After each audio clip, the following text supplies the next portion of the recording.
Welcome to another episode of The Bastard Sermon. I'm one of your three hosts, Cody Hucker. Patrick Seta. And Luke Young. And this week we've got on the talented Jaimie Filer. Give it up, boys. Hey, y'all. How's it going? Dude, thanks for coming on. Yeah, Thanks for having me. We love you. For 10 minutes later, you're like, get this fucker off here. hopefully. For all the listeners that don't know, you're a tattoo artist, a former deathmatch wrestler, which we're for sure getting into. You're a comic book writer. You do a fucking podcast host. What don't you do? Do you make your own fucking beer and your own soap in your house? Yeah, only illegally, here and there, you know. I actually bathe in the beer and drink the soap, so it's good. There you It's go. all good. Fuck yeah, dude. That's the right way to do it. Metal. Get it all mixed up. Metal as fuck. It's bath salts. This dude's hard. actually. Something about this guy is you know, hard. I'm from Covington. We just made bath salt. It's fine. Russia, Covington is close enough. Do you take pride in being from Covington ever? Oh, fuck yeah, dude. It's it's the weirdest, like when you see it, like some dude and he's all trying to be all hard and gangster and you're like, dude, I was born in Covington. And in this area, all of a sudden they're like, fuck, you know, I'm good. It is pretty Don't much fuck the with worst of it. It is like the silliest dumb shit too. What are cool things to do in Covington growing up? Like what? Drink a Heroin. lot. Heroin's Yeah. cool. Heroin's cool. Drink a lot. You know, cops. You know, it's Run from the police. One-way Run from streets. police. One-way streets. Are Yeah, every lots fucking of place. one-way streets. Yeah, drink more. Yeah. And then, yeah. Train track. Yeah. There's a train track. There is a train track. Yeah. I had a great uncle get his leg cut off on a train track. No Jumping fucking in. What? way. Really? Yeah, yeah. See, it's weird is because I take that Covington pride, but then you go 2 generations back to my grandparents, and they're like the hillbilliest Kentucky people ever. Like they're like Hill Jacks that made it up north. There is my great uncles are actually in Kentucky law books for family feuds. No shit. What? Yeah, my great uncle, him and his family trapped this dude. You're gonna Jamie's story already. Sorry, but they trapped this dude in a city hall. He had a girl hostage. They waited outside, and finally they're like, "Look, you know what's going to come to you. Just put the girl down and come out and get it." So finally, the dude sat her down, walked outside. My great uncle walked up, put a gun to his head, and took dude out. Killed him? Killed him. Metal. Went to jail for 2 years. Found Jesus, and when you're in that part of Kentucky, you find Jesus, they let you out. He's everywhere. Yeah. Yeah, they totally are like, oh, he's a God guy now, so it's good. Yeah. What year was Fucking this? crazy. Oh, goddamn, dude, like 100 years 1811? ago? Yeah, long this- time ago.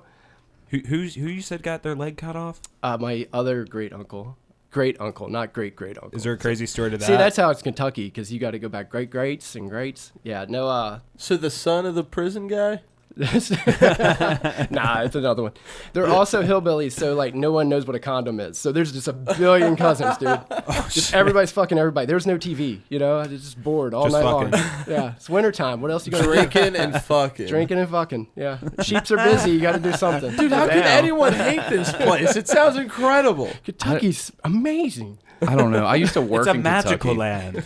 I worked in Newport at a restaurant. Fuck it, I worked at GameWorks. I don't care, but yeah, I worked at GameWorks, and then fucking the only people that came from Covington up there were always the fucking most ruthless assholes to the staff, and like the They're Newport my other cousins. Yeah, Newport Covington people were always just like fucking douchebags. You just pray for people coming in from the city down to Newport to go and eat at the shitty knockoff Dave and Buster's. But then I worked with this kid that was from Covington. He's 21, and he's talking about how he just got out of a 5-year stint in prison. And that's how he found his way there. And I was like, wait, you mean you got out of prison so you were in prison at 16? He was like, nah, man, what had happened was, and I was like, oh, great, it's gonna be a good story. Anything that starts with now what happened was is gonna be fantastic. And it was. He was like, I was writing checks, you know, like fake checks, like stealing checkbooks from old ladies and stuff. And then I would like write myself like $100 and cash it. And the cops, they just caught on eventually. This kid was dumb as a box of rocks. I don't even know. But he was looking pretty cool telling that story, right? I thought he was illiterate, so I was like, did you have like somebody else filling checks out for you and shit like that? But the kid was fucking a meth head, so he was doing this all for a meth addiction.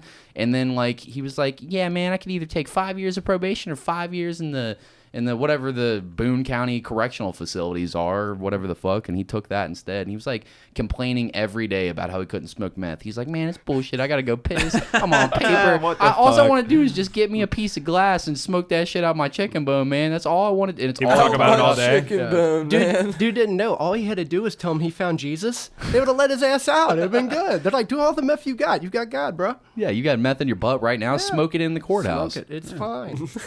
Hallelujah.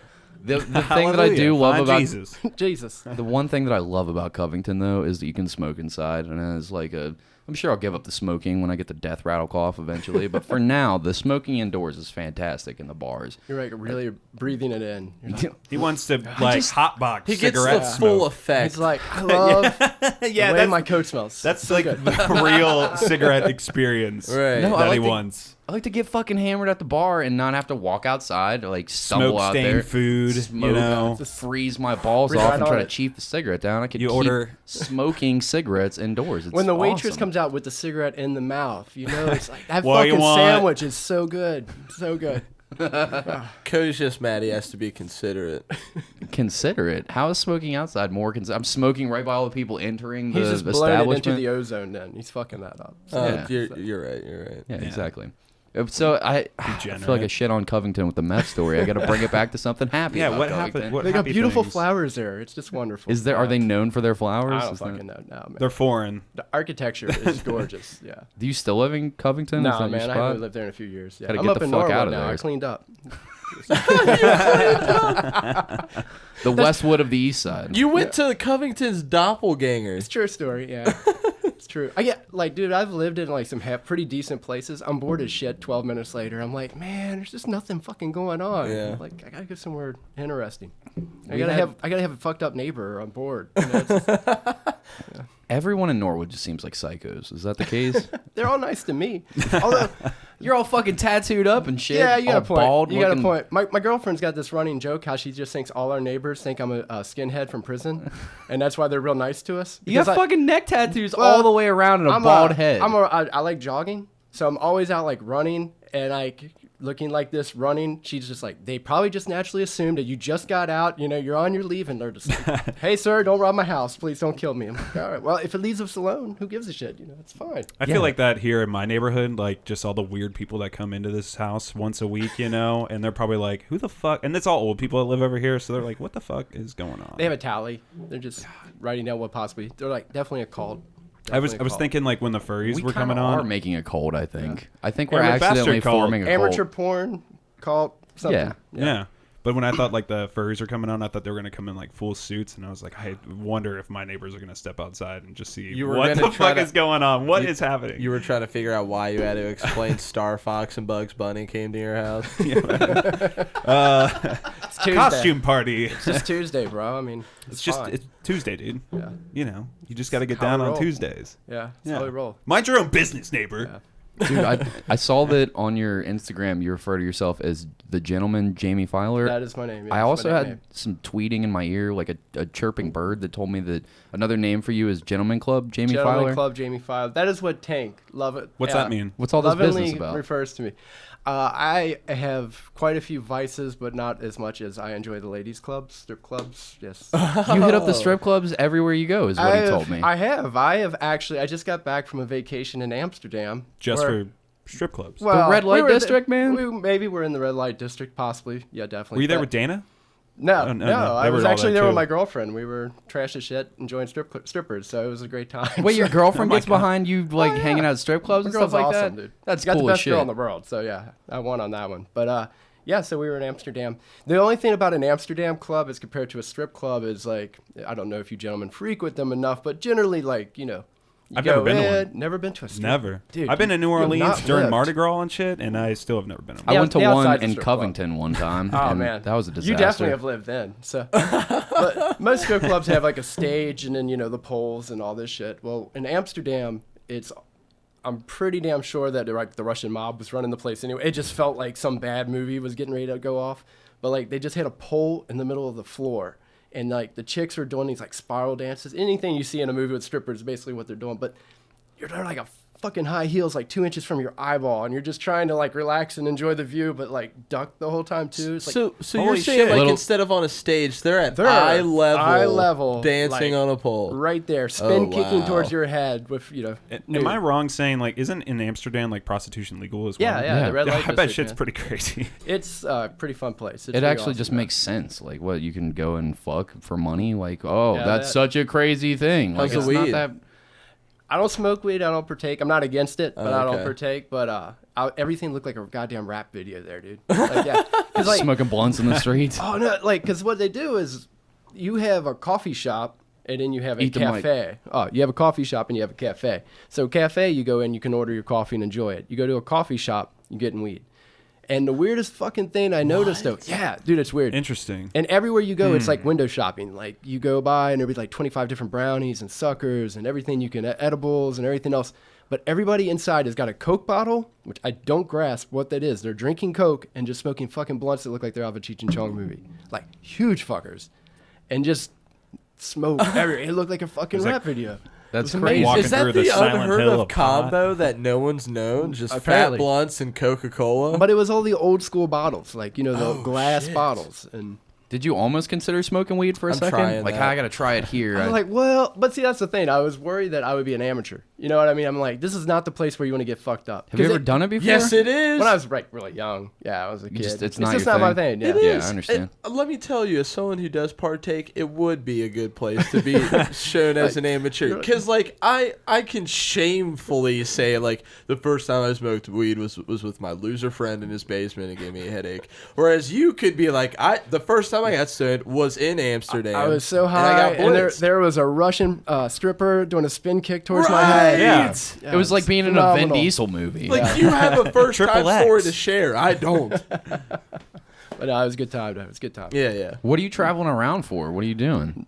Travel around. Do you just travel for fun, or are you doing it for business shit? Like you doing tattoo conventions, or what No, man. Give I us like the deets. Give me the deets. I actually just like I don't do well to hang out in the city for too long, so I'm always like going somewhere. I think it comes from we were gonna talk about it eventually. Is like the fact when I was a younger man, I wrestled a lot and Can shit we like that. We'll Let's right get into that. it. Yeah, so I used to be a deathmatch wrestler, whatever you want to call it. You killed people. I killed people. Yeah, I have a lot of blood on my hands. Yeah, so much blood. But no, because of that, though, I hung out with a lot of my buddies and that, and we came up with that, and we were always on the road and shit like that. So I get bored. I just get bored fucking hanging out in the same city for too long. Wait, back up a few steps. What is deathmatch Yeah. wrestling? I've never All heard right, of it. yeah, so I should probably explain it. So I think it's murder. it's definitely murder, pit murder. Nah, so like I went to art school to be an artist, surprise. But while doing that, I realized I'm not really big on like hanging out with artists. So I started hanging out with a bunch of like old punk rock guys and shit like that. And one of my best, closest friends to this day, he was an artist as well. And I was like, this dude's actually really cool. He's not like that typical art guy, you know, and everything, but he was down with wrestling a lot. And I watched it growing up here and there and shit, but not like too much.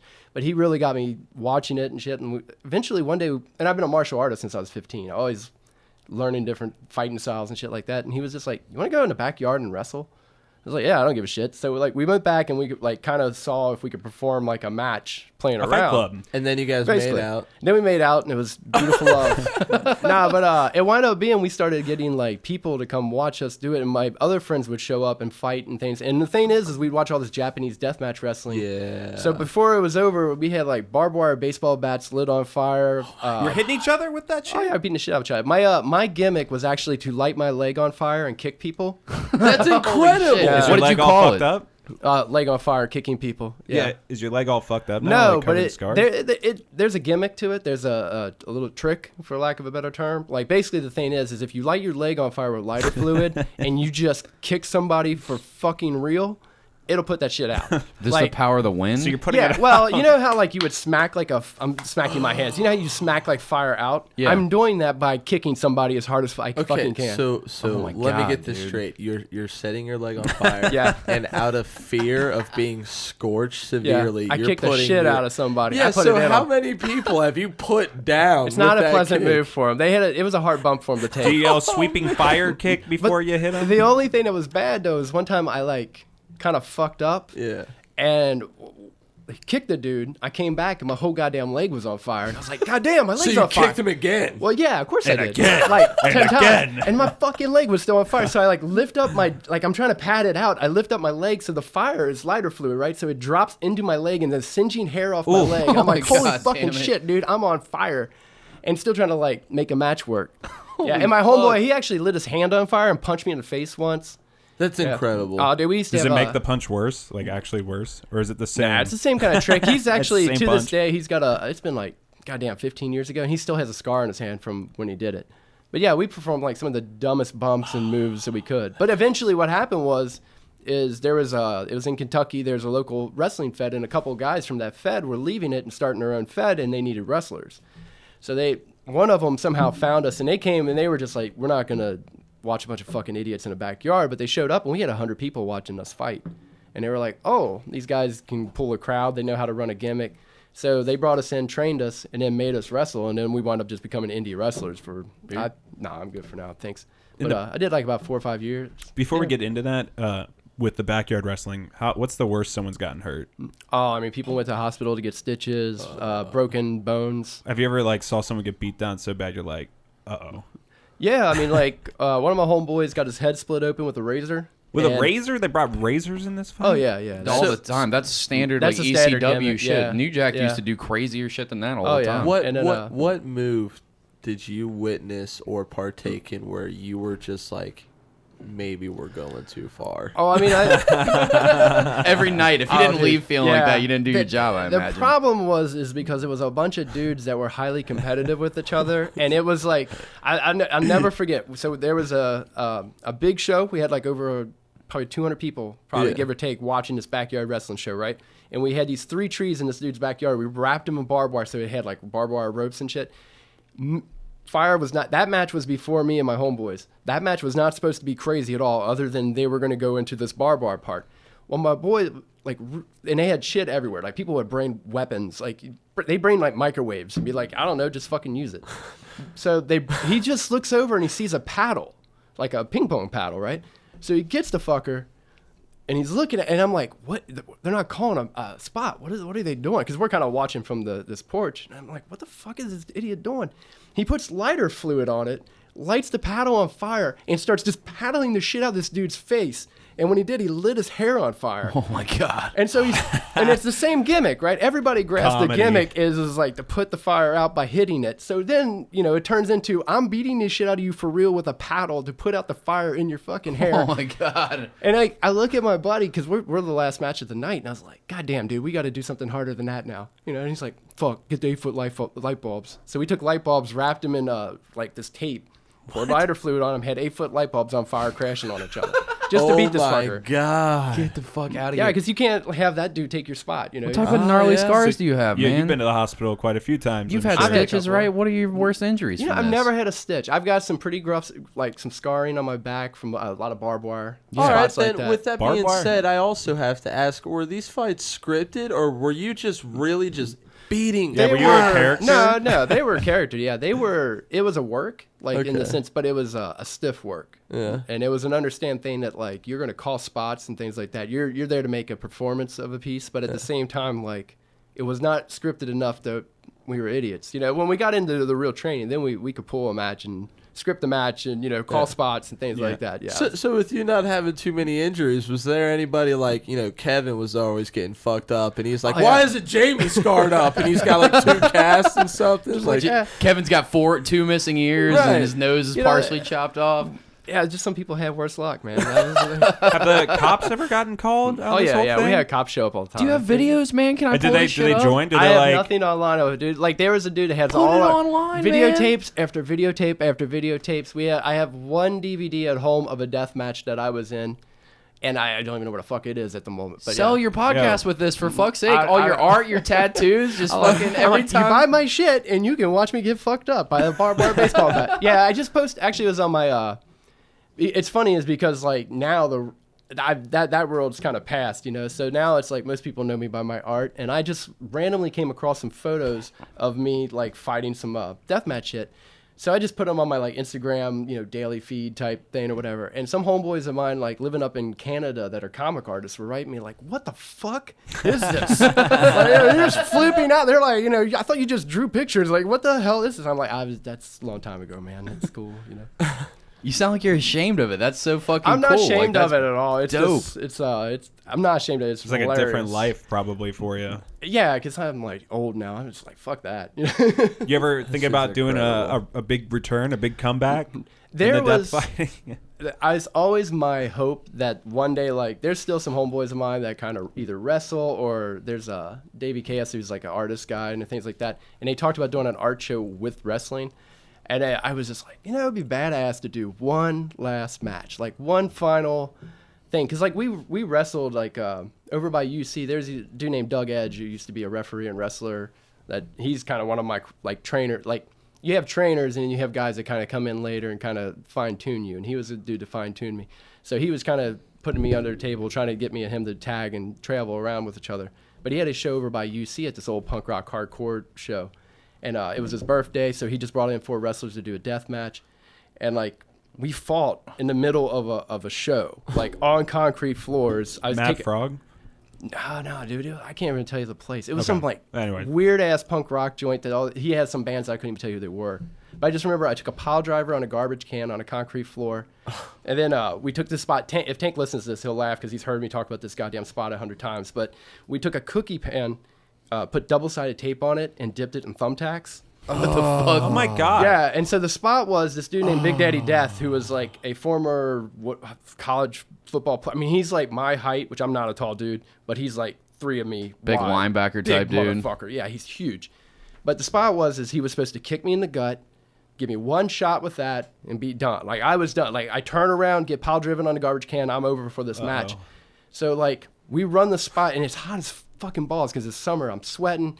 And I hit the spot, and then I sound to the crowd. So I grab my hand, and I immediately lower my hands. I'm like, oh, they're red. So I'm like, cool. I know, this is a bunch of old, like, hardcore straight edge punks. They're hard ass to sell to. So I'm like, all right, they're hopefully going to shit.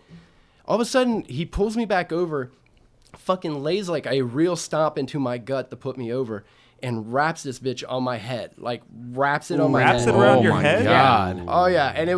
And then I turn, and then I take a garbage can pile driver spot, which that was fine. I was fine with that. But afterwards, I'm like just pulling out like thumbtacks after thumbtacks. There's over, I think, 30-something thumbtacks in my head still left after the match. And you didn't even consider going to the hospital, too, right? No, I was stupid. I was really a dumb fuck. I would feel like my emotions would get the best of me, and like, okay, you just fucked me up bad. Like, Oh, no. That was the thing. Patrick would start thinking it's all personal. Like, I'm going to get this fuck. this guy with the cookie sheet around my head. Did it ever get personal for you? Like, That's what I did mean, some shit like that ever happen where you're like, I'm gonna fucking kill this guy outside This of time shit. it's personal. Fuck this guy. The only time I had like a real shoot, they call it a shoot, is when shit gets real. Yeah. And Oh, it's a shoot. yeah, that's a shoot. Yeah, that's it's in the back room. That's like kind of a thing. Like, I think that dude shot on him. And you know what that means. So I was wrestling. This is actually when I got into indie wrestling. There's this big giant dude. I'm not going to say his name because he wrestled for quite a while, but he always kind of had that like his running line was he would tell all of us in the back, I could kick the shit out of you for real because I'm from the ghetto. And I was just like, cool, man. I was born in a hood too. Whatever gets you through the boot. And he was a big dude. He definitely would have whooped the shit out of me. There was no argument of that. But one of my good buddies was wrestling. We were doing like a battle royal thing. He came out and he was just like, dude, that dude is being super stiff with everybody. And stiff is like when you start like kind of laying shots in for real. So then, sure enough, like I'm like 2 down, like waiting for there's one other dude who comes out and then it's me. And I'm like, oh, God damn it. Dude, I don't want to take this dude shots. And there's some like smaller, kind of like Lucha Libre-esque guys in there. And this dude is just wrecking these kids. Like, you're just seeing him just fuck them up. I was like, God damn it. And I'm, again, martial art guy. So I was just like, kind of felt like if someone's going to get it on them, it's going to be me. So I was like, all right. So I go out and I kind of just started laying in a couple soft shots. And he throws me in a corner. And dude, he just like lays an uppercut into my stomach. And he's so big and so heavy-handed. And I mean, he like popped that it lifted me in the air. And by the time I hit back down, he hit me again. So I went back in the air. And I can still remember in my head, I went, fuck, you got to lay this dude out. You're going to be like, he's going to kill you. So as soon as I landed down, I just planted around, like as hard as I could, roundhouse into his gut. And he doubled over. And I reached down, grabbed him by his Adam's apple. Like there's like I pinched his Adam's apple. Jerked down, and I said, you're laying in shots too hard. Stop this shit or someone's going to fuck you up. And then I got up, and I looked over at one of the Lucha Libres is in the corner. I walk over to him and start laying some shots, and I was like, throw me out of the ring. And he's like, what? No, you're supposed to lay. I'm like, throw me the fuck out of the ring. And let him throw me out of the ring because I knew that dude would kill me. Right. I waited in the back, and sure enough, like, dude came back, and we started getting in an argument, and we were kind of talking about going in the parking lot, and all I could think of is I was going to go out, break an antenna off a car, beat the shit out of him with the antenna, and get in my car and leave before he killed me. Can you really fuck somebody up with a car antenna? Oh, yeah. Isn't it like kind of like a rip whip skin or open? It's a whip, yeah. Oh, okay. Yeah. So it'll really if you snap lacerate it- some flesh. Yeah. That's one thing. You do not want to take a shot with an antenna. Really? Yeah. I didn't know that at all. Holy shit. Yeah. You just Everything can be a weapon, but definitely an You antenna. just learned me Have some you shit, have bro. you used an antenna on someone before? Have you John Wicked an antenna on No, someone? Patrick, of course he hasn't. Of course But I his, haven't. His friend Sammy Tyler, though. Sammy Tyler. Tell us about Sammy Tyler's one time antenna Sammy whipping Tyler. this man to death. Son of a bitch. Yeah. So, but I will just state, yeah, you can. It can be used if necessary. Yeah. If Right you on. are Damn, getting, I'd if you are getting do it like jumped in a Wolverine parking with lot, those antennas. Patrick, you asked him right after he gave us the. He was like, "Oh yeah, it'll fuck somebody up real bad." Like he gave you so much confidence with the answer, and then you're like, "You ever done that before?" Like, what do you expect a man to say? Like, "Oh yeah, of course." We're Let me being tell you- recorded. Tell Sure, you man. felonies It's no right now. problem. What are you Look, doing, I just Pat? want to get to the bottom of it. I'm just curious. I'll just Antennas, dude. These I'll are all just- fictional stories. We're just fucking around. I'll just sure. state you don't want to get smacked with one. We'll leave it at that. I believe you. Yeah. I believe you for some reason. Yeah. Trust the guy with the neck Lord. tattoos. Don't want to Okay. get smacked. Dude, what did you wrestle on? What was your names? Did you have Victim. multiple Victim? Victim? Yeah. Victim was my name for the majority of time. Did you ever JC play a Victim and heel? Victim. I was a heel the majority of time. Actually, one of the most infamous things. It's funny is because like I Define got a heel real quick for the listeners. that don't heel know. is a bad guy. So when I first started, because of my size, I'm not necessarily a bigger guy, and I'm wrestling guys that are over 200 pounds, like 6 foot easy for the most part. So they were just like, you're a face. You're always going to be a face. Just get used to it. And my first gimmick when I took on to the indie scene was actually to be like an old punk rock guy, like the squatter. And one of my closest friends, who was my tag partner and like a guy I feuded with a lot, was a squatter as well. That was our gimmick. The irony was he was legitly, like for a year and a half, a squatter for Yeah. real. Oh. So he actually wore the clothes that he wore when he squatted. He's wearing a vest like mine. Or Yeah, some yeah. shit. Oh, he was punk rock as fuck, dude. He like Right. would walk out with like everybody else would wrap their hands with normal wrap. He had duct tape. It was just like I'm like, dude, fucker Metal. lives his gimmick. Yeah. He's like, oh, I slept over in the park. I'm fine. Don't worry about it. So anyway, yeah. So we would run this gimmick, and they just no matter what, they wanted me to be a good guy. Wanted me to be a good guy, and I was like, let me just be bad. Like I just want to be a fucking heel. And then like 2 years in, there was a couple of changes in the kind of the roster and things like that, and I got the opportunity. And before it was over, like I was one of the most hated motherfuckers, like because I just know, like I was like, just let me grind the audience. I can make these fuckers hate me. Yeah. And I would just go out and I would play this super ego heel, and I would just my favorite things were is because like I loved fucking with the crowd so much. So I would, and especially because they always thought being small was gonna be my bad thing. I made it my best thing because I would just walk into the biggest dude there and be like, what's up, pussy? You know, like totally oblivious to the fact that he's going to destroy me. Right. And then I would cheat to win, of course. But I would go out to the crowd. I'd find like anybody that had like his girl there, and I'd point at her and I'd be like, I'll give you my number later. It's fine. Don't worry about it.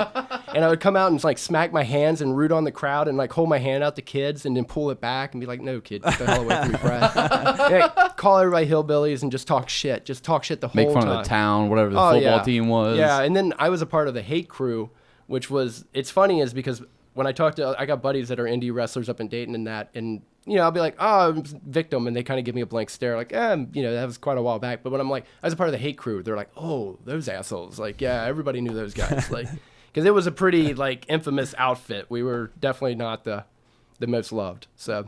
But like a heel in wrestling is like, even though you're not technically loved, aren't you loved to be rooted against? Like, Oh don't yeah, they, like they peop- love the to smart root marks, against you. Smart right? marks love you. Yeah, Yeah. they will always love you for being a shit face. And you know, wrestling's one of the only places where being a shit face, you're completely allowed to do it and get away with it. You Yeah. know, don't applaud it for it. Did you guys ever have marks inside the crowd that you would set up like things with, or like did it ever get that elaborate?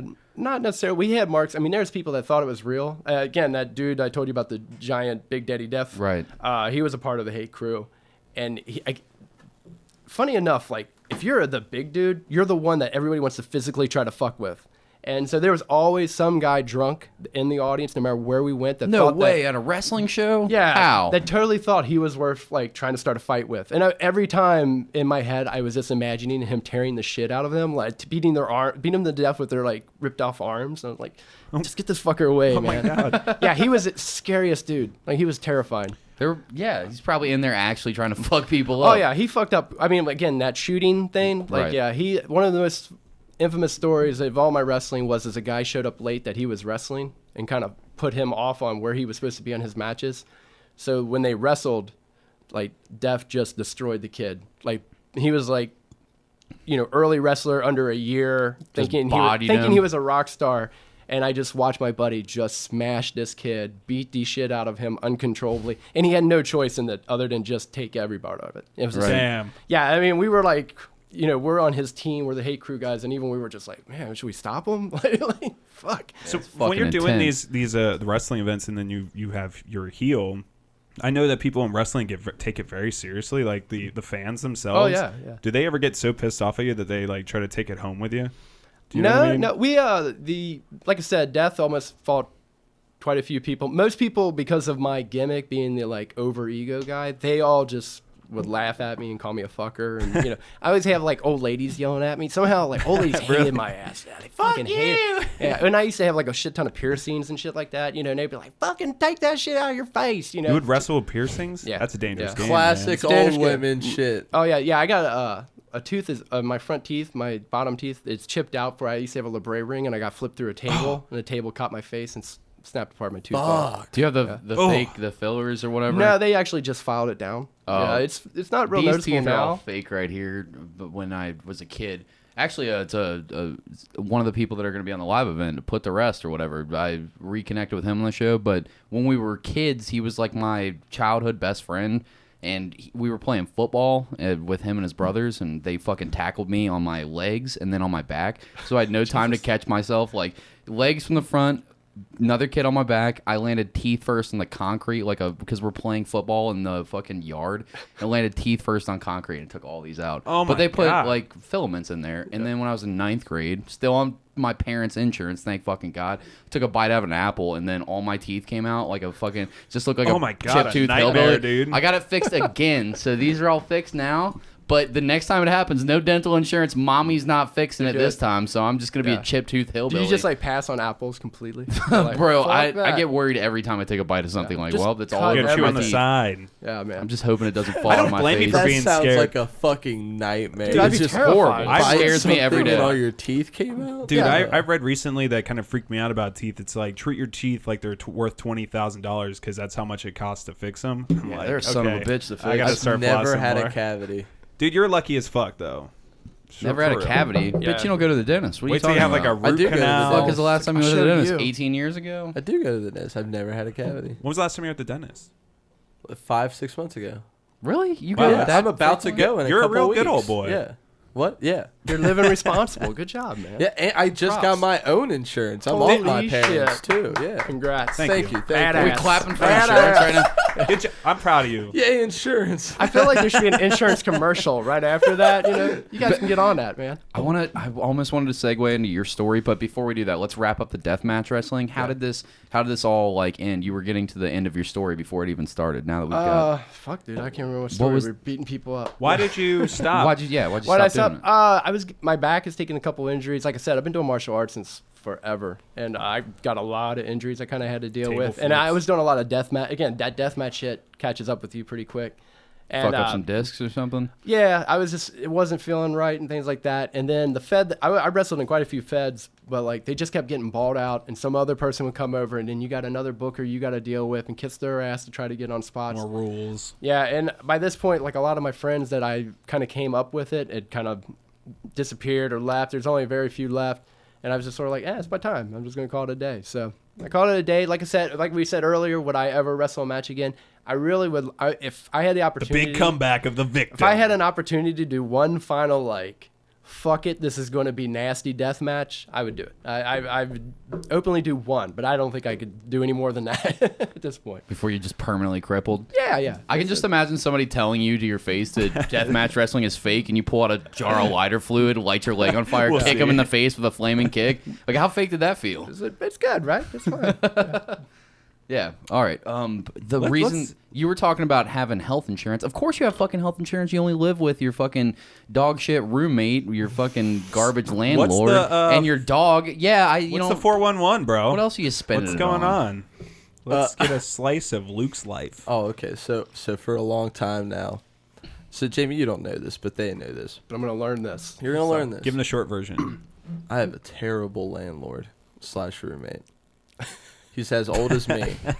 And I have so much shit saved up on this guy, and I really, really hate his fucking guts. And I'm finally leaving the house, not of my own volition, but because of that, I get to talk about this. Wait, you're leaving? You're getting out of that house? Yeah, Where are you so moving check to? this What the out. fuck? He's going to the dentist's check it. office. Are you gonna update your Instagram with the new address? He No, you moved- should leave it the same. It's still up, by the way. Of course, you should leave it up. Talk all this shit, like just talk crazy shit on the podcast, and it's Marty's house to fucking Yeah. like. All right, sorry. Keep telling your story. So he came in the house the other day and he said, "I'm gonna move in a girl into the room across the hall," and because he lives in the basement now, and I said, "No, I'm renting this house out. It's not happening." Yeah, absolutely not. So he said, "Well, it is happening. She's moving in mid-December," and long argument, long discussion short, I'm leaving. She's gonna be in mid-December, but I've got some stories saved up on this guy. He's just trying to fuck, isn't he? He's for sure. And he's going to lose a lot of money. How desperate do you have to be to like, hey, you want to be my roommate so I can maybe try to fuck Maybe you? try to bang you. Dude, yeah, this dude, like Your let's see how front that door works. The whole time. dude, It's she's fine. she's never going to take it when she finds that he like never does his dishes, never takes the garbage out, and when he does, he won't put a bag in. How much is that rent costing, though? You know. Dude, it's so easy. It's so cheap. I pay for the mortgage. It's like $425 for a That is house. a good fucking deal. He has a that's a good decent. He has a deal. That's really a sweet decent deal. house, and now he's like, oh, he's moving some girl across the street. Can't build my Gundams in my underwear anymore. Now I'm gonna sell this man out on a podcast forever. Oh, wow. There's so many things to consider. She's a stranger. No. It's my house. I don't want her around my dog. I don't know who she's gonna bring. Here's into how the you house get to him be back. around You my fuck dog. his girlfriend. What are He you doesn't talking have about? one. Yeah, but he's trying to make this girl his. Yeah, you fucking just live-in get with girlfriend. her. Girlfriend. She moves in and Just you get start with loudly her. banging her in the house, dude. That's what you gotta do. Just Make like it awful for him in the house. You should just make it as loud as you can. Just too, when lay you're that shit slaying. on. You're like, hey, girl, how's it going? Welcome to the house. Yeah, Shangri-La. yeah. Let me show you my room. Yeah, here's my room. You know what you a like my slut dog? bust My is? dog's cute. And this is what I call Psycho Luke's elephant trunk. And you pull your pants down, unfurl that giant cock of yours with all the red hairs sticking off the sides of it. I walk around the house exclusively naked. Okay. Do you really? Yeah. You It's walk your around naked. fucking No. house. It's your house. No, after she Well, moves in. his landlord lives with him. Yeah. Yeah.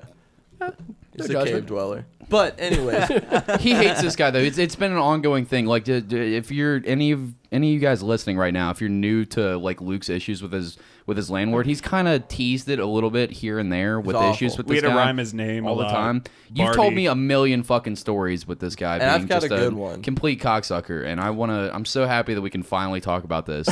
100 episodes into the this goddamn guy. podcast. Okay, so check this out. A long Check it. time ago, he had a girlfriend. Right. It was around the time I had my housewarming party after I moved in. How long ago was that from now? This was 2.5 years ago. Gotcha. So he of course, since he lives there, he gets a free in, and he has his girl there.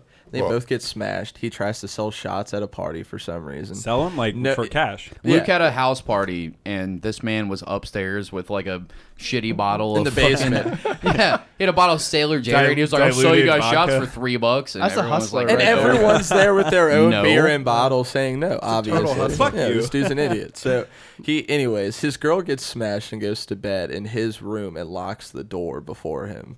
And he tries to go to bed and he can't get into the room because she locked the door. So he breaks the door. This man drop kicks it. He breaks And- the door. Yeah, and I hear this while I'm like spinning in my room trying to not vomit and keep my existence together. Right. And it's like 4 a.m. He kicks in the door. He finally gets in. Long story short, he lays in bed, goes to her phone. They break up for a bit. They come back together. She gets her a dog. The dog is staying at my house. The dog cries all night. I tell him that night, in the middle of the night, to get out and take the dog with him. We have a discussion. He gets rid of the dog, which makes her break up with him because he bought the dog, signed for it, adopted it for her. She was obviously upset. Right. So And she you killed like the dog, poisoned its food. obviously. I mean, I Like, had get no out of other the choice. house. You know, like crushed light bulb and meat. We don't have another. Dogs don't like that crushed light bulb. So she like marks our driveway like with a big old fat fuck you Marty that he's got to like power wash off and everything. She spray painted it. I have no It's like, idea did she what pee she did. on it? I mean, I it's have like- no idea.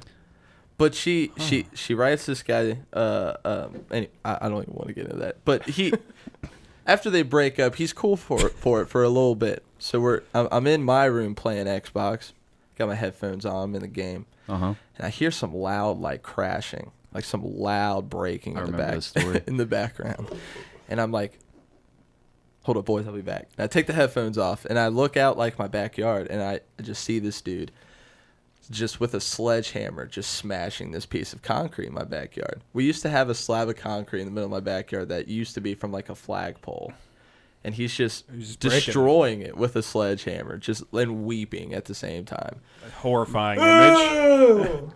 And just breaking this fucking... Was he backyard wrestling? By himself, so Yeah. It's a good match. he was losing. Obviously. So I laugh it off and put my headphones back on, tell the boys what's going on. I get back to my match, and I notice I don't hear any more crashing. So I go back to make sure he's, maybe he went back inside by peeking. Nope, he's on his knees.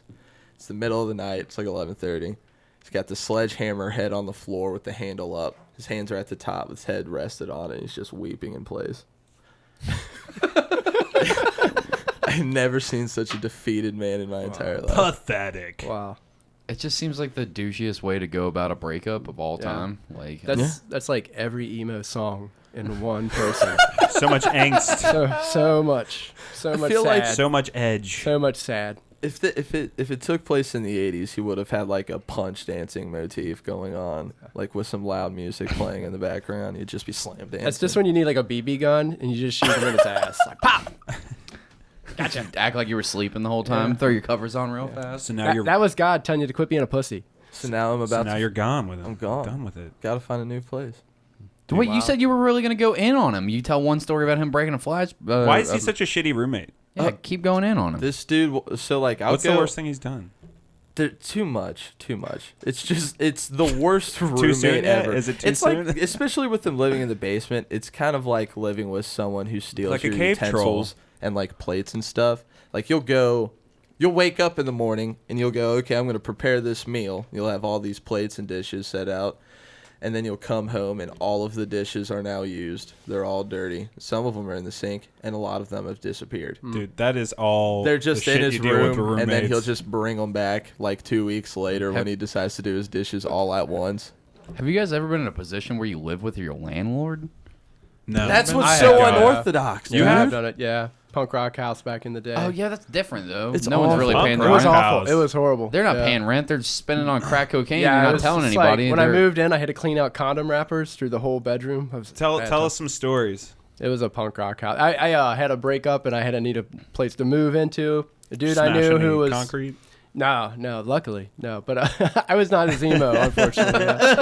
It's like, man, it's so sad. I'm gonna use my upper body strength. Gotta get the rage out. I'm like, why don't you just jerk off and call it a day, bro? It's fine. Yeah. You need a slump bus. Call an dude. ex-girlfriend. Get a slump bus. Yeah, just watch something weird. You'll be fine.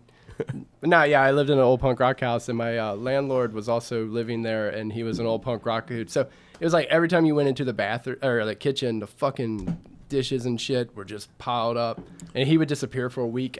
I have no clue where the fuck he was for. I mean, I'm like, he might be dead. I don't know. You just show back up, collect rent. Yeah, so I had something similar too. This guy will leave to go on like jewelry trips because he works for like a jewelry company to like sell it and stuff. He's a cat burglar. You think he'd be dressed up, right? He's a But thief. but no, he'll have a stack of like 12 dishes. All of the forks are in there and like some glasses, and then he'll be like, okay, I'm gonna be in New York for a week, and then leave. It'll Is just he sit dressed there. all in black at the same time? He's got a weird duffel bag. He's just like, I'll be back. That explains the ski mask. Yeah, he's just like, just don't touch the concrete in the back. That's where I've been burying shit. Dressed up as fucking Neo This everywhere bitch he goes. stole all the jewelry. That explains the sticky whiskers and the That's why he buffalo was tail. crying. God damn it. I whole time. used to have some roommates that didn't have a job. I also lived in like kind of a punk shit house kind of thing. And our floor was just a couple of boards, basically. So if anything spilled on our parties we had every day, it would go into my bed and all that shit. It was a fucking nightmare. But we had these roommates that they didn't have a job, but what they would do is they would get up at 7 o'clock in the morning every day, have all their friends who also didn't have jobs come over, and then they would fist fight in the room right above my bed. I probably wrestled with them. Yeah. Maybe. Who knows?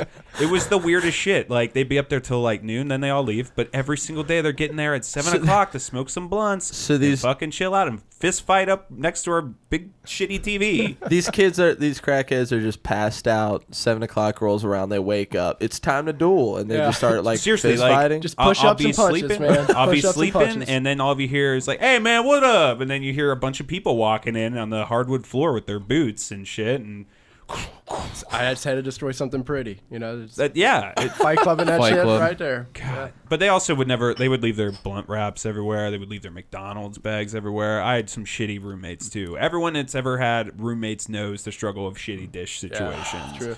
But is that the worst of it? You always sell it to me like you live with Adolf Hitler's son or something like that. do. Like, How bad is he? Still rock the mustache? Or it's is so he- bad that you're Yeah. giving up. Facial. What's he look like? This dude will shit and piss without closing the door all of the way. Oh, that's my favorite. Ew. Yeah, man. What kind of psychopath does that Phil. with a Me, roommate? I do it all the time. You're disgusting. Filth, he I says. live with my girlfriend. You're I don't know, it's not that disgusting. But crazy. see, what you do is you bust in and you're like shit on them, and then you're just like, I didn't realize you were there, and then that teaches them to shut the door. But I can't take do it if he dumps on watches me watch him go in. Maybe I one hang out in the time. living room. Just shit on the floor in front of him while he's sitting down, you know? And be like, that's what you But- get for living in a barn. But make eye contact the whole time. Just stare at him and shit on the floor. Yeah, say thank you very much afterwards, too. But I'm trying to come up with some shit I can do to him before I'm out of Give him there. an upper decker. Yeah. That was the You should give- first thing I that's- thought of. You know, and if you don't know what an upper You have to decker is, film it for the podcast. Yeah. the whole For time. sure. Put Have it a on the big bastard goofy page. newspaper set up in front of you. sure. we can start Everything. the upper decker challenge on we do that? Facebook. Yeah, why not? Just don't do it in my house. Ruin your toilets. Yeah. Do you know what an upper I decker have- is? Yes, actually. I Have you was ever like, done I it? have no clue, and then I was like, hold on, you do have a You shit clue. in the bowl, the bowl, the and it top comes part. down. No, I've never done it. And you can't clean it, so every time you flush it, it's just poopy water. Sounds genius. It's so childish, but so fucking Genius. yeah. Who It's so came brilliant. up with that? There was like some dude just sitting out there one day, like, you know what? I have a dream here. I'm and I high think right we're gonna now, do it. High as fuck, and I'm gonna try this. It may be crazy enough just to work. Do you have any other Marty stories before we go back into Jaimie shit? No, I don't want to dwell on mean, this fucking No, loser. you said the How do whole we get reason I brought revenge? it up was the fucking. I was mad before because I'm losing my house. Oh, okay. Yeah. Just light your leg on fire, kick him until it goes out. Yeah. God damn, I need to. It Teach helps. me your It techniques. helps. It's Yeah. fun. On the Because break, will you they'll show them shoot how to themselves. fire kick? Yeah, sure. Sounds like a great roundhouse idea. kick. Ah, great idea, man. Yeah. Can I fire kick you, Cody? Yeah. I'll Yeah, light my leg that's on a good fire way to if we test can it. film me fire Yeah, leg I'll kicking you. absolutely let you do that. Yeah. Okay, well, Let's we'll do do it. that on break. Do it on I'm my just bare like, ass. I'm if like, you I'm want. out. Yeah. I'm Dude, not fire kick my responsible bare for ass. whatever happens. Your ass will catch on fire with Dude, that carpet sample. Don't use over there. lighter fluid though. Use fucking isopropyl alcohol. Why didn't you use isopropyl alcohol? Why were you going for lighter fluid? You're like, I'm what gonna we go for had, the shit man. that's gonna sting my skin Use before I light it on gasoline. Of fire. course, that's what we had. Yeah, let's use diesel fuel. Yeah, we got a one up Petroleum, it'll be Jaimie. invisible. No one will see it. It's Let's get magic. into the comic side of you, Jaimie. All right, I draw comics and read comics. Probably definitely it's one of my biggest vices. You said you brought us a comic. Yeah, I brought you guys one Let's- of my let's recent pop this- zine comics / shit stuff. It's it Pirate out, by Any Other folks. Name. This is super cool. No, thank you. Yeah, It this really was fucking is. every year I draw comics and I put those out, and those are more like color covers and shit like that. This was a little mix of everything. There's one of my comics in it, some art, there's some tattoo stuff. It's just a little bit of everything. Dude, this makes me think of a tattoo shop already. So the what- whole what- time. This is so punk rock. This is dope. What Yeah, got you yeah. into comics? Oh shit, dude! I've been reading them since I was like 6 years old. Yeah. I just read the fuck out of them. Yeah, it's just always been my thing. First book I got was Wolverine #2 by Frank Miller and Chris Yes. Claremont. And it's like the Wolverine coming at you with the big ass claws. It's framed above my art Is table. he your favorite? Yeah, he's definitely on my top 5. Yeah, but it's just nostalgia wise, that book was going to be the greatest book ever just for that fact. You know. Dude, this comic book's pretty. Thank you. Yeah, it's actually a fan Trippy. comic for Game of Thrones. Whoa, I love Game of Thrones. Yeah. All right. So it's what happens if the mountain didn't die at the spoilers. The Cook mountain Game didn't die. Bowl. Um, how'd you- speaking of comics, I just want to take a quick second to say rest in peace, Tom Lyle. Yes, yeah, I heard that today. Who That's was he sad. again? Yeah, he was a artist for Spider-Man. Did some of the Oh, best rest in pieces peace, for him. bro. Yeah, that was a bummer. I love Spider-Man. Scarlet Spider, man, Scarlet is Spider, easily dude. one of the best sagas. I mean, everybody hated the Clone He Saga, had a but great I loved hoodie. it. He I had that loved really it. badass hoodie. I Hey, mean, his Spider-Man suit after the hoodie was cool too. I ain't mad at it. I never even knew that was a Spider-Man until the PS4 game came out. Yeah. And I was like, this is a badass Oh, suit.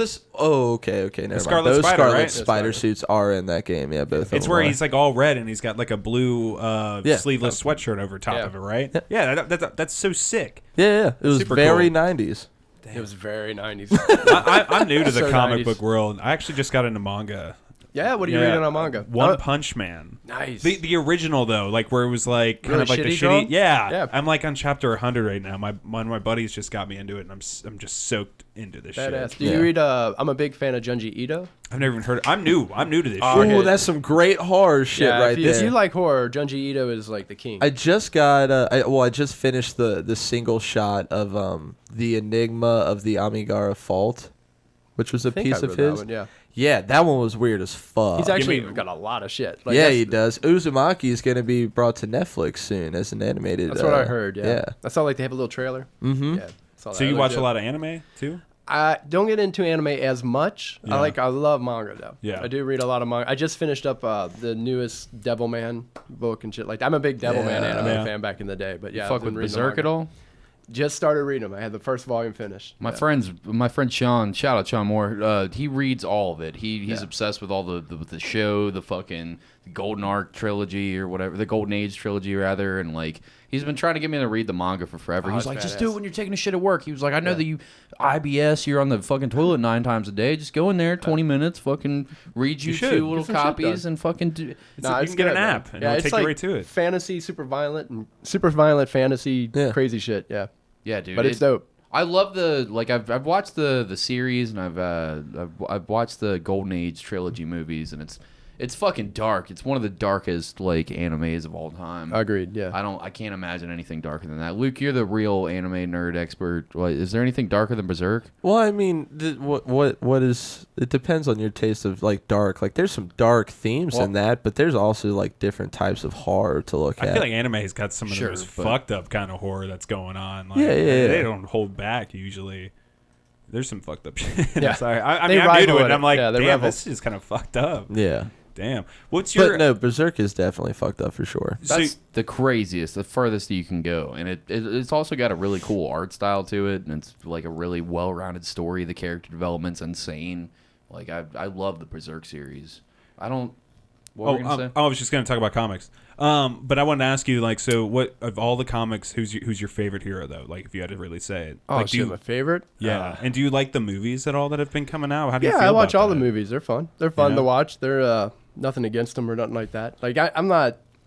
That's its own media, so I don't get like stuck up on the like Spider-Man wouldn't act like that, and Mary Jane doesn't look like that. I don't give a fucking shit. do all It's the almost time. like you're- Oh man, I'm just like it's a movie. Like yeah, they're just doing their thing on Dude, that. I am such a fucking piece of shit when it comes to that, man. I- you was are, Luke. super happy that Mysterio looked like Mysterio with the big ass like Yeah, fishbowl same, head, and I was same. like, I don't give a fuck after that. It's good. So Yeah. yeah, but no, yeah, for the most part, I enjoy the movies for what they are, except for like the DC shit. I just can't DC's watch that. just so bad. I can't Oh watch my it. god! You know they actually starting to do like this petition, and Paramount or whoever's like Warner Brothers, I think that runs that shit, are actually considering releasing what's called the Snyder cut of the Yeah, Justice yeah. League. I'm sure it Would sucks that even? just as I'm much. sure it'd be just as Yeah, bad. yeah. Like he didn't finish it. Why would it be any better? No, I don't. Such give a shit bad about The movie. it. Joker's the only thing worthwhile that they put out in fucking forever. I haven't Oh, even it was seen awesome. It's Fantastic. fucking. It's on my it- list of shit to watch, but I'm way behind on movies. It's a piece of art, dude. It Yeah. really is. Everybody But says it's great. It doesn't need to be a comic book movie at all, Yeah. though. Like you watch it and you're like, you could rename a couple. I'm not going to spoil anything for you,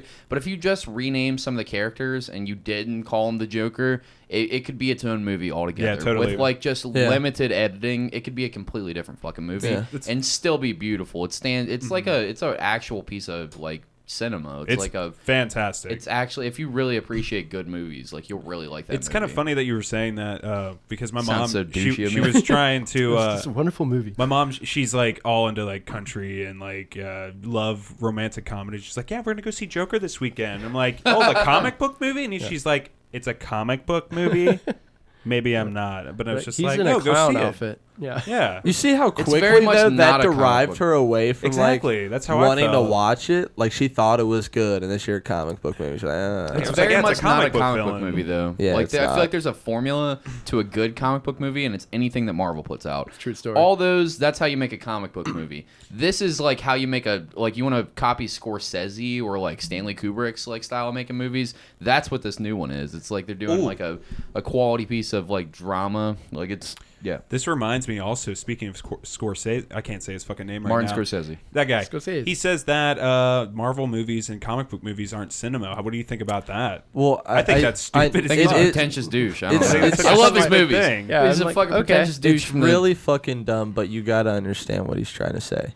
And Edward Norton talked about it too on Rogan's podcast, Oh, yeah, I heard about that. where he it's like there's the Marvel films where almost all of them follow a certain formula, and it's because it's a comic book film.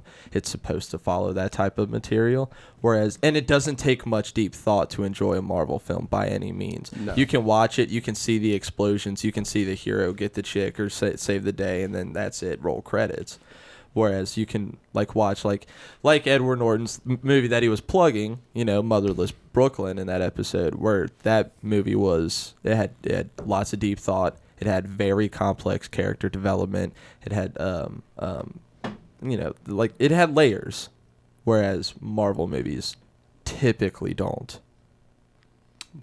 I would say they definitely I don't know have if that's a layers. good way to describe it. I think the way They that have- he's probably trying to say it is because they have so much source material that they go from that it just feels kind of like a cheap way to create an original film, But it's right? So then he would have to be discounting like The Shining because The Shining was written by Stephen King, but Kubrick puts it together and it's a masterpiece. Like him saying that would be discounting that. I think I that guess he's that's just true. been making movies since movies have been able to be made, and he's got some weird idea of what a movie is in his head. I think and he has a doesn't- dogmatic sense of what a movie is at his scale. Right. And he's trying to say that all cinema should be at that level. My argument is always like, when I hear that, I go, yes, but I'm not going to take my 10-year-old niece to watch your shit.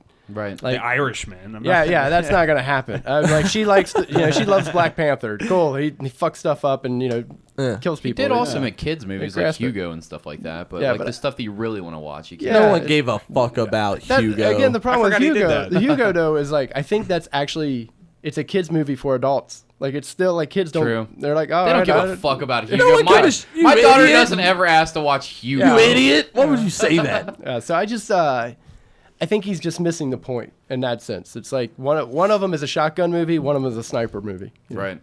That's a That very makes good way sense. of putting it. You want to do a quick break? I got to piss. Why don't you just take a piss? I'm gonna take a piss, We sorry. are about You should just follow the mic with you, and you could keep I could talking. get- We You guys are an wanna hear me hour. piss? Do we want to take a break and go back into shit after that? That's Sure, what I we'll would be like to back do. with more dork shit. We got to talk about video games We and got a stuff. lot more. Yeah. I have to piss too. All right, let's do it. And Star Sorry, Wars. I've had to pee so bad, and I was like, "This is an hour." Let's just. Hey guys, we're back. Before we get back into shit with Jaimie Filer and all of his comic book stuff and all of his tattoo and deathmatch wrestling stuff, we have a quick ad read from our sponsor. That's actually the dude that connected Jaimie to this podcast. That's the incredible, the talented, the amazing, the giant dicked Anthony Tank Mansfield. It's huge. I've seen it. Cheers to Manfield. Cheers to Cheers. Mansfield. All right. Cheers. God damn it. Cheers. Yours. Sorry, I'm gonna do this. Guys, This is a thing. Pat's made This is us a do thing. this, and it's never. It's my thing. It's never You know what? not incredibly I love hard to- Mansfield, and I'm gonna cheers to him Mansfield, I love you, but after this, I'm no longer cheersing. Mark my words. because he doesn't like Yeah, I it. hear that. I'm Mark a my drinker, words. and I just like I'm I'm gonna over keep doing it, cheersing Mansfield, anything. because I respect you and I love you and I love these drinks and I love these cups. Dude, The- those the cups drinks. are dope. Yeah. If you want to buy any of his amazing merch, he's got all these samurai sifter glasses, the 16-ounce ones with his Kneel to No One font on one side, and the samurai mask. I held it up in the wrong direction. A samurai mask and swords on the other side. You go to his website. That's KNEELTONOONE.com or his Instagram at Kneel to No One. And just direct message him. You can set up an order through him for glassware. It makes your fucking beer taste better. We Yeah. didn't You get can paid cheers to with say that. us. He's not telling us to say that. I'm telling you, as a fucking alcoholic, as a belligerent alcoholic, I only get hammered, blackout drunk when I'm drinking out of his glasses because it makes the beer so much more palatable. I can actually taste them outside of the. It's normally just cigarettes and PBR, but the PBR has depth to it when I drink it out of one of I'm these pretty glasses. sure you can deadlift more and then rear naked choke people more Yeah. when you drink out of them. I You actually That's what take that you is. take on tanks like attributes of jiu-jitsu and lifting heavy shit. I've been feeling that in my spirit when I drink out of it. Yeah. I didn't know if anybody else was. Yeah. I'm I'm glad pretty that, sure it's there. Oh, dude, I've never mentioned it on the podcast, but that's exactly how I've been feeling. I was Pretty like, sure. is I my wanna dick light getting my leg bigger? on fire. It'll make your dick a little bit bigger. I mean, little I'm not. bigger. I'm not Yeah. guaranteeing it, but it's a little. I mean, I'm hanging heavy sometimes. Lots of girth. There's not a lot of dick in between my legs. Evidently, it makes you lie to yourself too. Every little tiny centimeter that I get, I praise. I'm like, oh, thanks Allah. Thank you, Again, Mansfield. Nice, yeah. Assam Alaikum. Big a dickum. Yeah, dude. Go get a custom piece from him too. Like he'll make fucking art for your house. He's got enameled pens, Go buy his t-shirts. I mean, go They're fucking comfortable. or just support him in any way. If he's doing Kiss a live him. show, if he's doing Kiss him. anything. Open mouth. Yep. Yeah. Open mouth kiss him. He loves it when it's on surprise, like by surprise. Yep. Yeah. You know. Randomly. He's got a good beard. You recognize him at GameStop. He's buying the new Outer Worlds. You fucking just open mouth kiss him. You'll know that we sent him. He will love it. Sent them? Sent you? Sorry. Got a little stoned before this. Allegedly. All right. Comic books. We're getting back into Comic it. books. But you were showing us we were talking comics. I forgot everything we were talking about because you were like, hey, you boys seem to like dick jokes and comic books. So Yeah. I have. Not here. It turns out I just have a comic book that I've been making. I pulled it out of my pants. Like, It happens. I didn't even see it's That's where right in the I hold those, sketchbook. yeah. Dick, What? dick comics. Your dick was Dick holding comics. onto My it, dick, like, yeah. curled up like a monkey tail, That's and what then happens. It gives it released. the magic, man. Yeah, It's, released a porn comic just Yeah. out of your pants. You're like, hold on, Yeah. I have a comic for you. Unzipped, and it fucking flew out, came Right back there. in, re-zipped itself. You didn't even touch it. What is this fucking thing that you're showing us? So I do 2 comic books. I draw 100% Doom, which is what my knuckles have tattooed on them, and that is more my. They're definitely not for kids, but it's not a bunch of dick jokes comic books for the most part. Right. They're odd enough. There's always an ass shot in every story I do. It's like my one main goal is to draw It's your an ass. signature. Yeah. Yeah, I love asses. I don't know how to. Jamie Filer's signature move. But my other book is called Perv 1, and that is every dick joke I can possibly fathom in a book. So I put out an issue, Perv 1, issue 1, a while back, and on enough, like as I said before, I'm a tattooer, and I was tattooing a client of mine, and we were joking about what would happen if Pixar made a dick cartoon. And I was like, yeah, like it would bounce around on its balls and like have these crazy adventures and da-da-da-da-da. And It then flattened the eye and the Pixar logo, boing, boing, and then the dick just flattens the eye, and it's a big penis right there. yeah, so like one day I was just bullshitting and drawing dicks for whatever reason. That's what I do. But I created Howie the Hard-On. So Howie the Hard-On is my adult character. He just wanders around, gets fucked. He's maybe enjoyed the company of the Scooby-Doo gang-esque people and one of my stories, and then just randomly gets in trouble. So the new story that I was showing you fellas is I recently went to Amsterdam and, like we said, hung out in the red light district, saw a lot of crazy shit. Yeah. So I'm doing Howie the Hard-On visits Amsterdam. So it's him and his cousin Whiskey Dick, who's always a little limp. Love it. And it's him hitting titty bars, fucking prostitutes, going to the sex museum, and just enjoying themselves. And So, for the listeners that can't see it, the whiskey dick character is like a country ween. Like it's just Yeah. like He's got a the straw hat. Yeah. He's got a piece of straw in his mouth. The twine. The worst thing is like when I talk to people about it, like I have voices for them. I'm like, hey, it's cousin Whiskey Dick. Can I fuck your pussy till you're raw? It's like shit like that. And I realize that's probably not the right thing to say, but still I say it. So Why don't you get into fucking making a web, like develop a webtoon or something like that and voice it? A lot of my homies keep telling me that I should do something like that. My one buddy, my running joke is I want to make Netflix money. I'm always trying to come up with some kind of property for Put it on Pornhub, My buddy's dude. like, Pornhub money, dude. That's whatever pays. Yeah. So you never know. Put that shit on Pornhub. That's what Wheeler Walker Jr. did. Like with his music video Pussy King, he was like, well, no one's going to let me put up a country music video with just like vaginas hanging out and tits everywhere. So, well, I'm going to release it on Pornhub. And it got like 100 million, whatever the fucking course it views. did. Yeah. Make a webtoon out of this. This is hilarious. Maybe one day, buddy. We'll see. So, Yeah. But yeah, that's what I've been working on recently, is drawing that. So it's a lot of dick drawing. It's like random too, because I forget that I'm in like sometimes social circles where that's not necessarily what people over it, Like they're asking, like, what are you drawing now? Dude, you get like my girl and I. She like writes a blog and shit like that. She's a real good badass writer. So like we go to a lot of coffee shops and do that kind of artsy couple thing, Right. And I'm like pulling out. It depends what sketchbook I got with me was what book I'm working on, but I like pull this shit out and start drawing dicks, and all of a sudden somebody's like trying to over my shoulder, and I'm like, God damn it. I feel like like- Jonah Hill or what's his name? Yeah, I'm just from like, it's just an affliction. I can't help it. I draw dicks You're on eating everything. paper.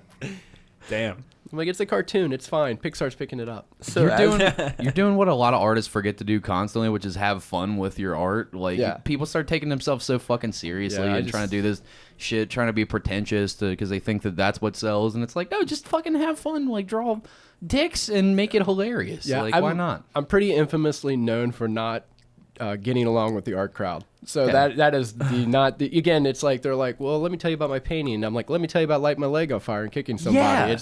It's the way more interesting story of the two. Like, people don't like that. The art community doesn't like that. Yeah, it's I really find weird, that strange. Right? Yeah, no, I'm pretty. Yeah, it's definitely not my scene. So I'm usually the guy. Like it's good that I hang out with a couple people that get me real well because Tank is like one of my closest, dearest friends, like a brother to me, and like. He's good. He's good on the mic. Yeah. You know, he's the dude that is like, when we're talking art with people, he's like, Jaimie's the guy who's going to hang out in the back. I'm always saying I'm like Snake Eyes. Like, I'm the ninja in the back that doesn't really talk and just kind of gets shit done and goes home. Like, you know, it's just like, yeah, we're good. Because I do not do well in those crowds. Art stuff. I'm like, I'd just rather draw dicks and say stupid shit. Yeah.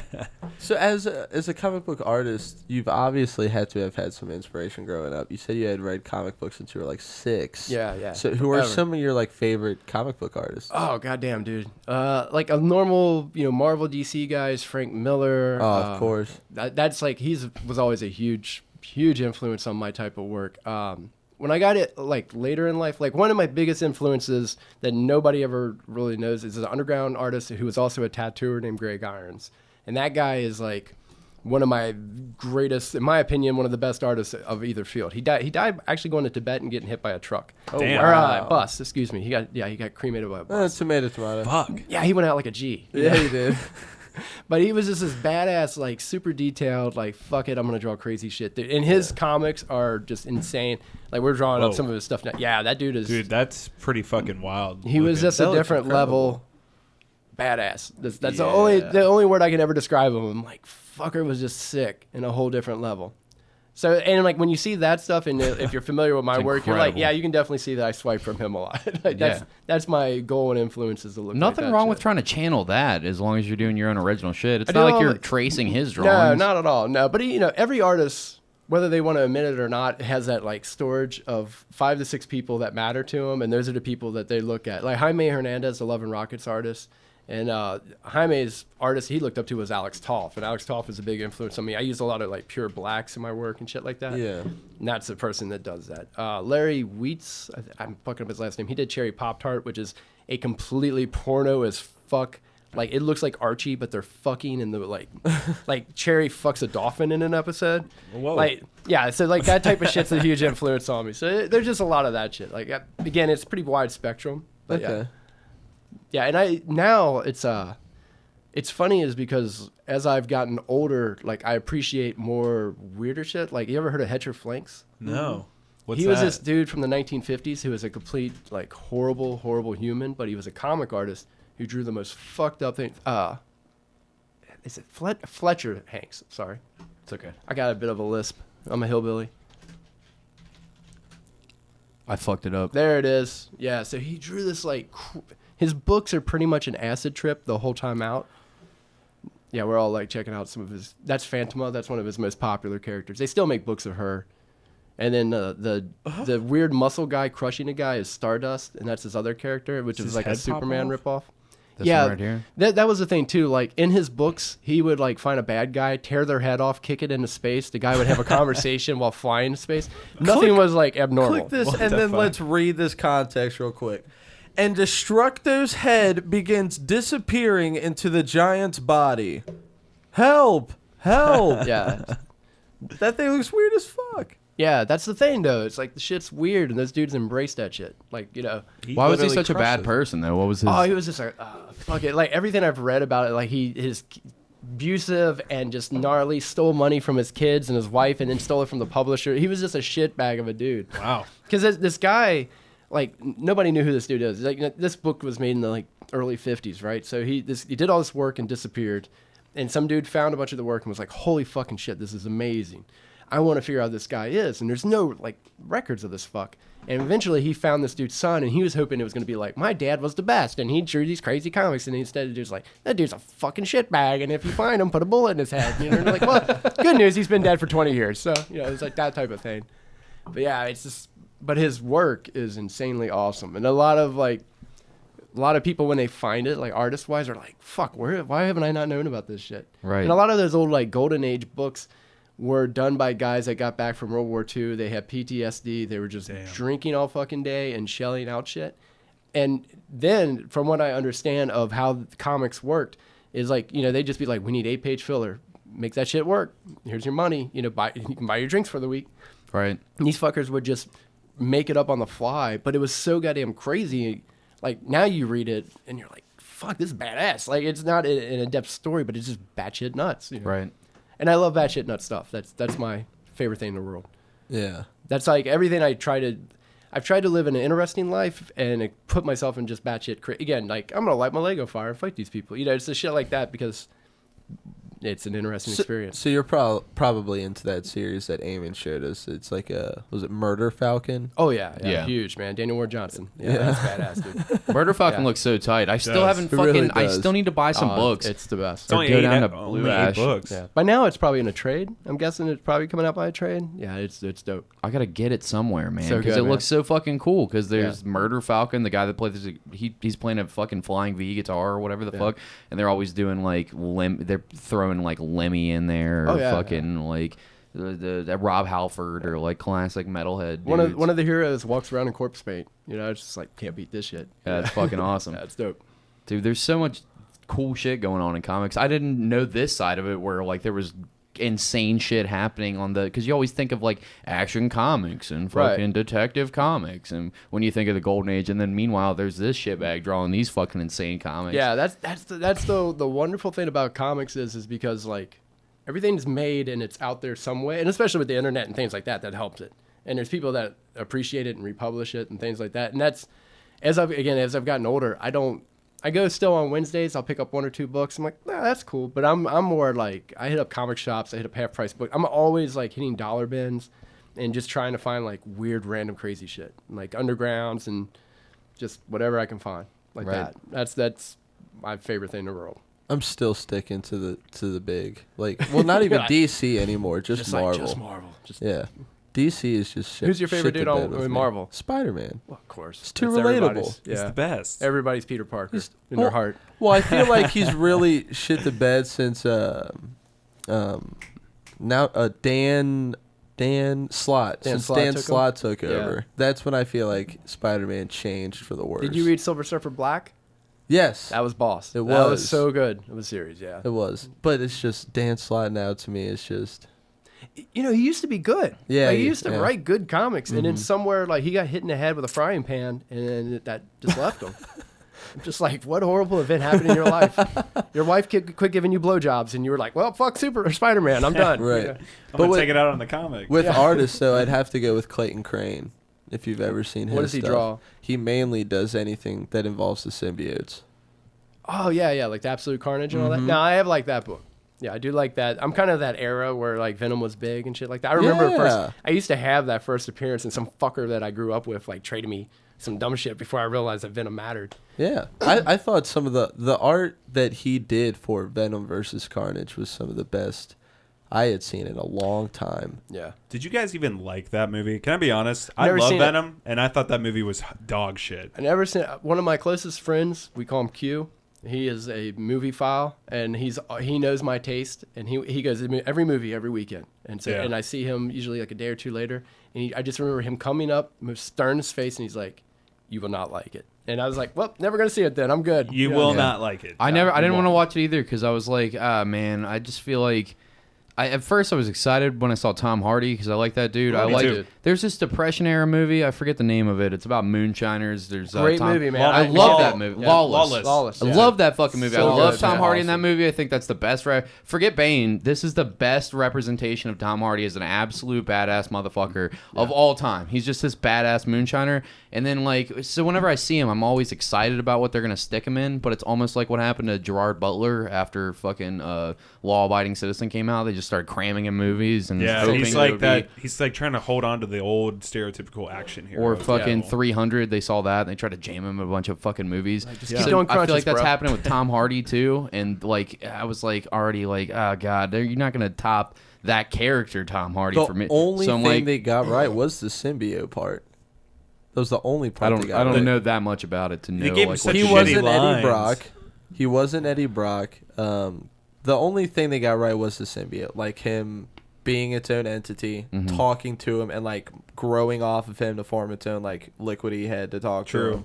Like the weapons that's made off of him and everything. Like that stuff was spot on. Right. The story and everything else was wrong as fuck. Everybody told me it was dog shit, and I was like, yeah, and I just don't want to go see bad. it and fucking like waste my time with it. I think it's worse than Suicide Squad. There's too much goddamn I never saw that either because there's too much content. Like, why am I gonna go watch? I probably a Cody, movie you I might know is like gonna suck like balls? Suicide Squad because that's the same people who It's made awful. Bright. That's It's the same awful. people who made that shitty movie Bright. It was. I have an unhealthy obsession with Margaret Robbie, like really unhealthy. Like I'm just like I melt. Like every you time see her I- and you just I'm just yeah, it's just horrible. Like get your hand off your dick. I'm like I can't do it. You're at the library. Like, oh god, she's on the DVD. But yeah, so it's like her the is cover. hard.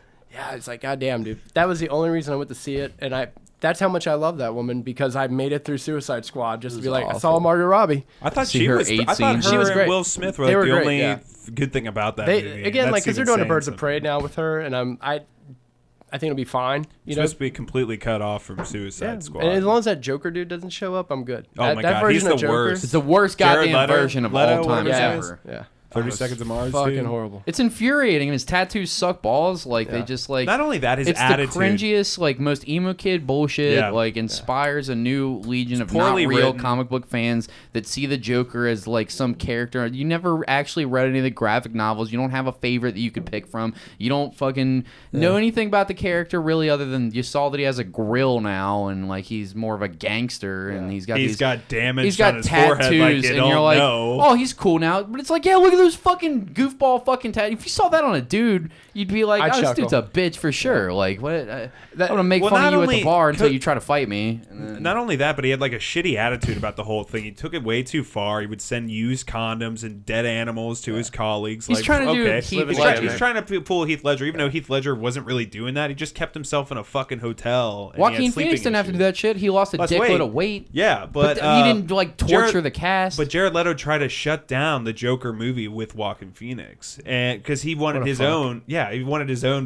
movie first because he thought he was like not served well through Suicide Squad, and it's just like no, you did it like shit, man. And then now he's He done is with a the good character. actor, though. He is a good Is actor. Margot- Like is- in Panic Room, I liked him. Another shit. Oh, I what liked about him Mr. too. what a weird Nobody. movie to remember. him Mr. from. Nobody. That's just I don't one I think I've seen remember. that one. Mr. Nobody was fucked up. He was a man who could live every decision he ever made. Like anytime you said yes or no, in his mind he could experience the lifetime where he said yes and the lifetime where he trippy. said Wow. no for That's every decision. It was No wild. joke, it is a good movie. It really is. It's a on good Netflix. movie. Did he say yes and experience him being a shitty Joker in one of them? Damaged. He's like yes, and you I'm see him living it getting right now. damage tattooed on his forehead. He's like, this is fucking stupid. I I should have thought, said no. here is something that I'm I gonna did. jerk off in a condom. I did like about his character in Suicide Squad is that his eyes were always like red. Like I never picture like these comic book characters doing drugs, but the dude was obviously strung out, and I thought that was kind of a interesting aspect. Like this dude is fucking hooked on drugs right now. My favorite version of the Joker has to be Death in the Family, and that's the most like one of the most recent iterations of him. Death But of the. whatever. You're You're not fucking even it a up. fan. There's a I'm specific. in the book. I've read it like 8 times. Yeah, So well, you can't fucking- get the name right. There's a difference. I was excited about the Batman again after that came out. Greg Capullo was involved, and Yeah. I like his art from the original Spawn because his Todd mouth. McFarlane was having him draw most of the Spawn shit, like all the big splash pages, all the fucking heavy shit that's in Spawn that I love so much. The early shit, I mean, it devolves into fucking silliness once he takes the Malvoisin's throne and all that shit. But before all that, it's quality, and all the art's fucking quality. And it reminded me of that when I saw the art, and then the writing. I forget the dude's name. I used to know it, but he was doing such a good job through the Court of the Owls and the City of Owls, whatever the fuck it's called.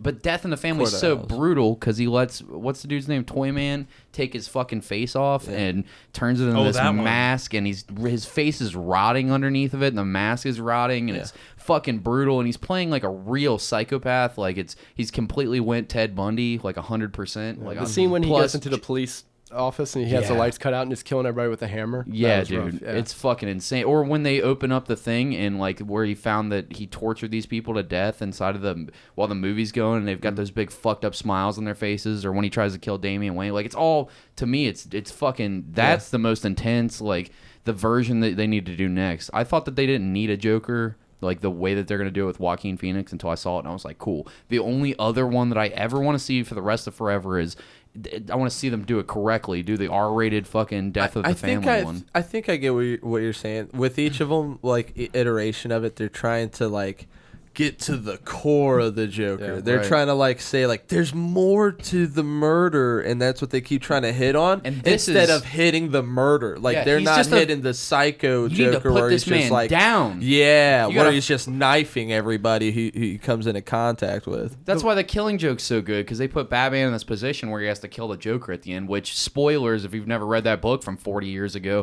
but like that's what basically happens. They don't make it very apparent, but he kills the Joker at the end of that when he tells him that joke. or Alan whatever. Moore came out and said Is that he where killed Batman him. actually laughed at his joke or some shit? So Yeah. they both start laughing at the end of it. It's I forget exactly how the joke goes, but it's something about two insane people breaking out, and then like one gets to the other side, and then he's like, "You have to turn the light on," and he turns the light off or whatever. It's a weird joke that isn't really funny or whatever, and they both start laughing, and then you just see Batman's laughter going. He's as like, and- "Fuck It cuts you." to well, black. he's holding Isn't on there like a to him. snap? Yeah, like there's a snap. It cuts to black and Yeah. snap. Yeah. Yeah. And then they don't really explain it. But Alan Moore has said basically like has said that's that. and like a story like that. They did a dog shit fucking animated version of that. Never well, ever go see that. yeah, The DC that the animated one, I usually some of those are really good. That one's fucking horrible. For the Killing Joke? They did a good version of The Dark Knight Returns. They did a great animated version of that, a 2-piece that you could watch that I really like, and a great Flashpoint one with Thomas Wayne. But other than that, fucking that one's dog shit, and most of the other ones are. But what was the point I was getting to? But yeah, when you put Batman in a position where it's like this dude is just a psychopath at his core, and there's no helping him. There's no putting him in Arkham. Like I like that fucking like that story when you put the dude that won't kill anybody with the dude that won't stop murdering people and put him at his worst level, just no empathy at all, no fucking with people, just torture and death and mayhem, and it's like. Put Batman in the position where he has to take him the fuck out. Yep. I like that iteration of the Joker, and that's the only one we need. And then you can fucking just turn off Batman and the Joker and fucking throw it in the garbage. Isn't it crazy? Like when the Joker was first written, he was going to be like killed off or some shit. You ever hear about that? I didn't. Never Like, heard killed they- off. He was just a side. I mean, at the time, they just made character of the month that Batman punched Yeah. out. You know, Yeah, it was- and he just gained like sudden popularity when they didn't even think twice about the yeah. character. I mean, he was ripped off of. There's a movie called The Man Who Laughed Last. If you ever see a screenshots of that, it's Joker's face. Like That's the interesting. way they did the makeup on the dude. He's just freakish smile, and that's completely what they ripped off. Bob Kane was ripping off everybody. Him and Bill Finger.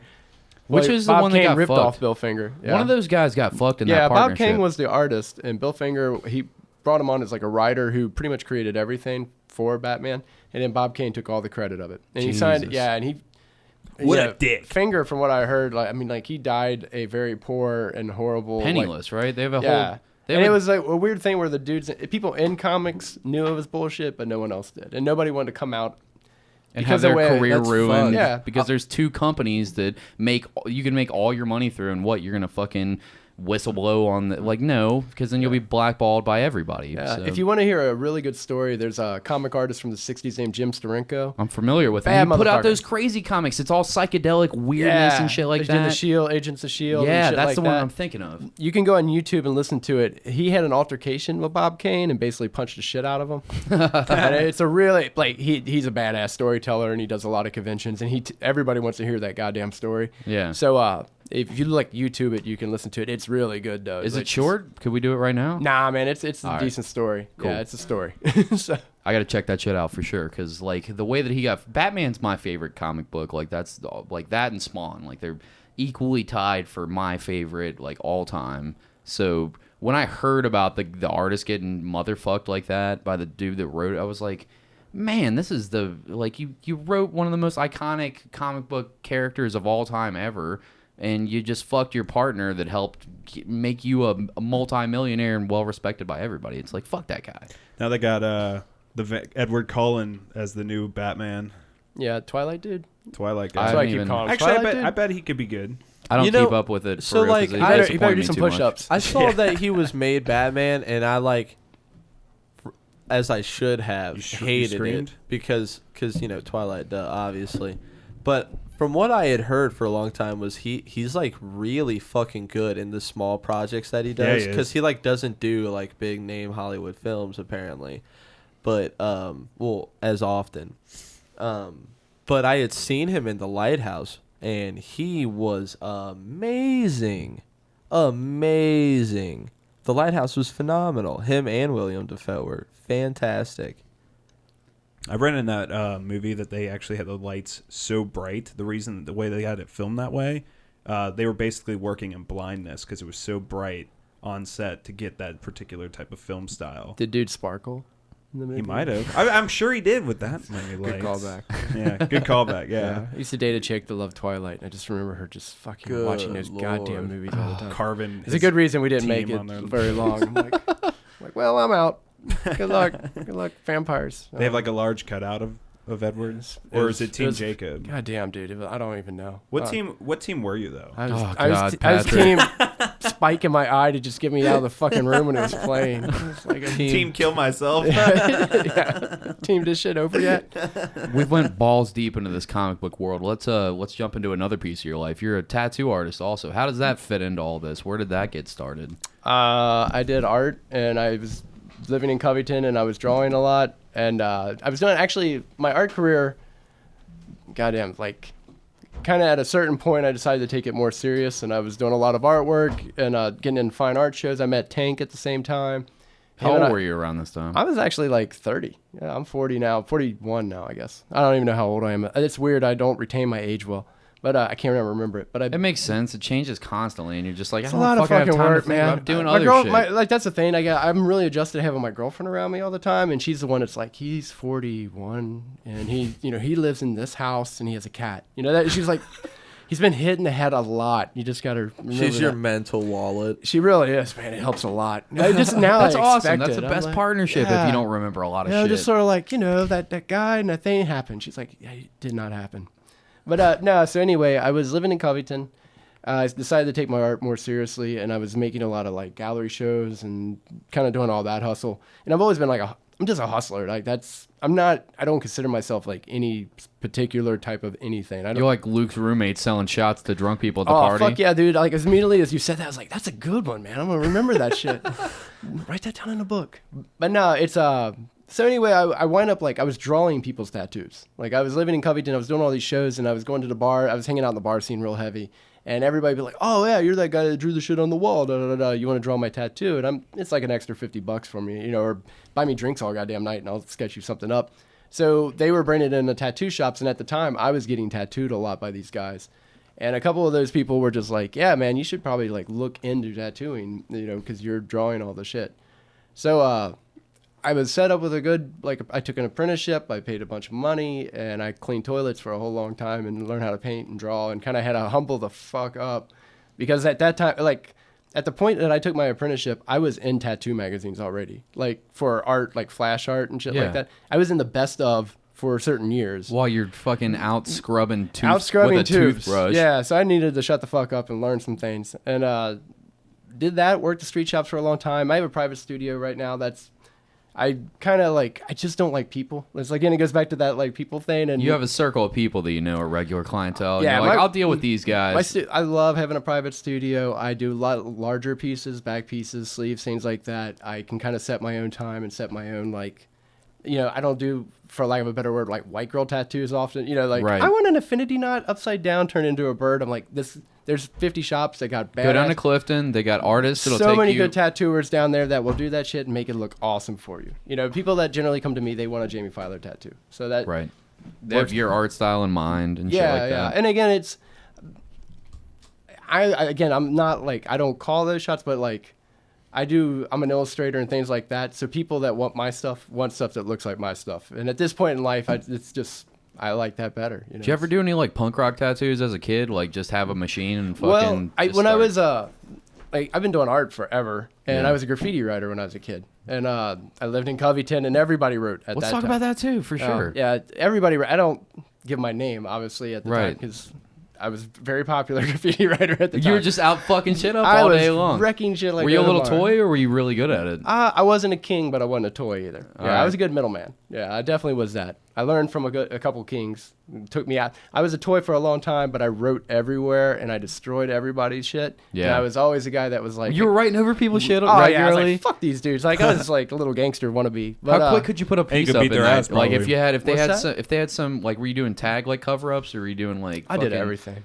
But Yeah. how quick could you put something up? Like, Oh, well, fuck, I don't you know, put up a man. burner or thrower or something like I mean, that. I could put a throw up in a couple seconds. Like, I had it's muscle memory after a while. Like, Right. there was a certain way that I wrote my name, and I wrote that name, 400 times, probably easily. Fuck yeah. Do it in like dangerous spots. Oh yeah, yeah. Yeah, of course. That's the only I way don't know that if you, I that's missed that. the gotta only do it, way man. that you could Yeah, do it. You're like climbing up sides of buildings. Like, what's and, the like, riskiest spot?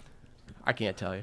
Yeah, I mean, Hypothetically. sell them out. I'm not. Who's your well, friend? I'll tell you what. I didn't do this, but one of my good homeboys that was in the crew that I ran with, let's just say the Covington Police Station got a really interesting thing written on their wall. Oh no From- fucking Oh, way! yeah. That's awesome. Yeah. I ran with a pretty rough crew of. I mean, these dudes they wrote everywhere, and but eventually I got taken out by a couple kings, and they taught me how to write and do that type of work. So I don't even know how we got on to graffiti at this. Because we were talking about doing punk rock tattoos, and I got distracted. Yeah. So anyway, like, there was at the same time there was a house that all of the guys that wrote were at, and one night everybody decided to put their tag on them, which is the worst thing ever because it alludes to who you actually are. Yeah. So like dudes were just doing the old sticking ink and like putting up tags on their shoulders. I hope car motors. I hope there's a lot of dudes right now that got cover ups of that shit. Yeah. I'm sure there was beautiful scarring everywhere. So yeah. Absolutely. But yeah, that was a good time. But that was back when I was a teenager. That's Right. when I would run around and do that stupid shit. And then it took you like from teenage years, like 20 years, to get into tattooing again. That's an interesting time, I feel like, Well, to start tattooing. It's the funny again. One of the thing is like I've done martial arts since a kid, and I was a martial art instructor. I was a grappling coach for a MMA team. I did a little bit of MMA. I suck at it though, but I did a little bit of that. But I trained like a lot of the grappling guys for that and stuff like that, and I ran a lot with that, and that was my priority. And while I was doing that, I was still drawing comic books. That's the thing too.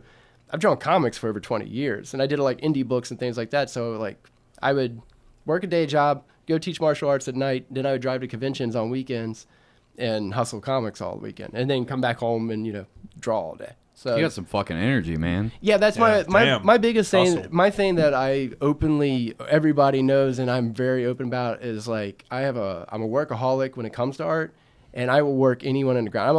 I'm not better than anybody. There's people that just crush me, but no motherfucker's gonna outwork me. Right. that's That's and what it everybody takes to knows be a that, part yeah. of anything artistic. Yeah, you and know? that's the martial artist in me too. Like the martial art, like it was always I got my ass whooped more than anybody. That wasn't it. I just kept getting back up and tap out, get back in there, and roll with the dude again until I finally got him. And that was always just how I've like approached everything. I approach art as a martial artist, and I approach martial arts as an artist. I always feel like people who like do art all the time, this may be just my point of view on it, but anybody that does art like full time, like as much as you do, like I feel like they have a lot of discipline behind them. Yeah, you Personally, that's have what to. I honestly think.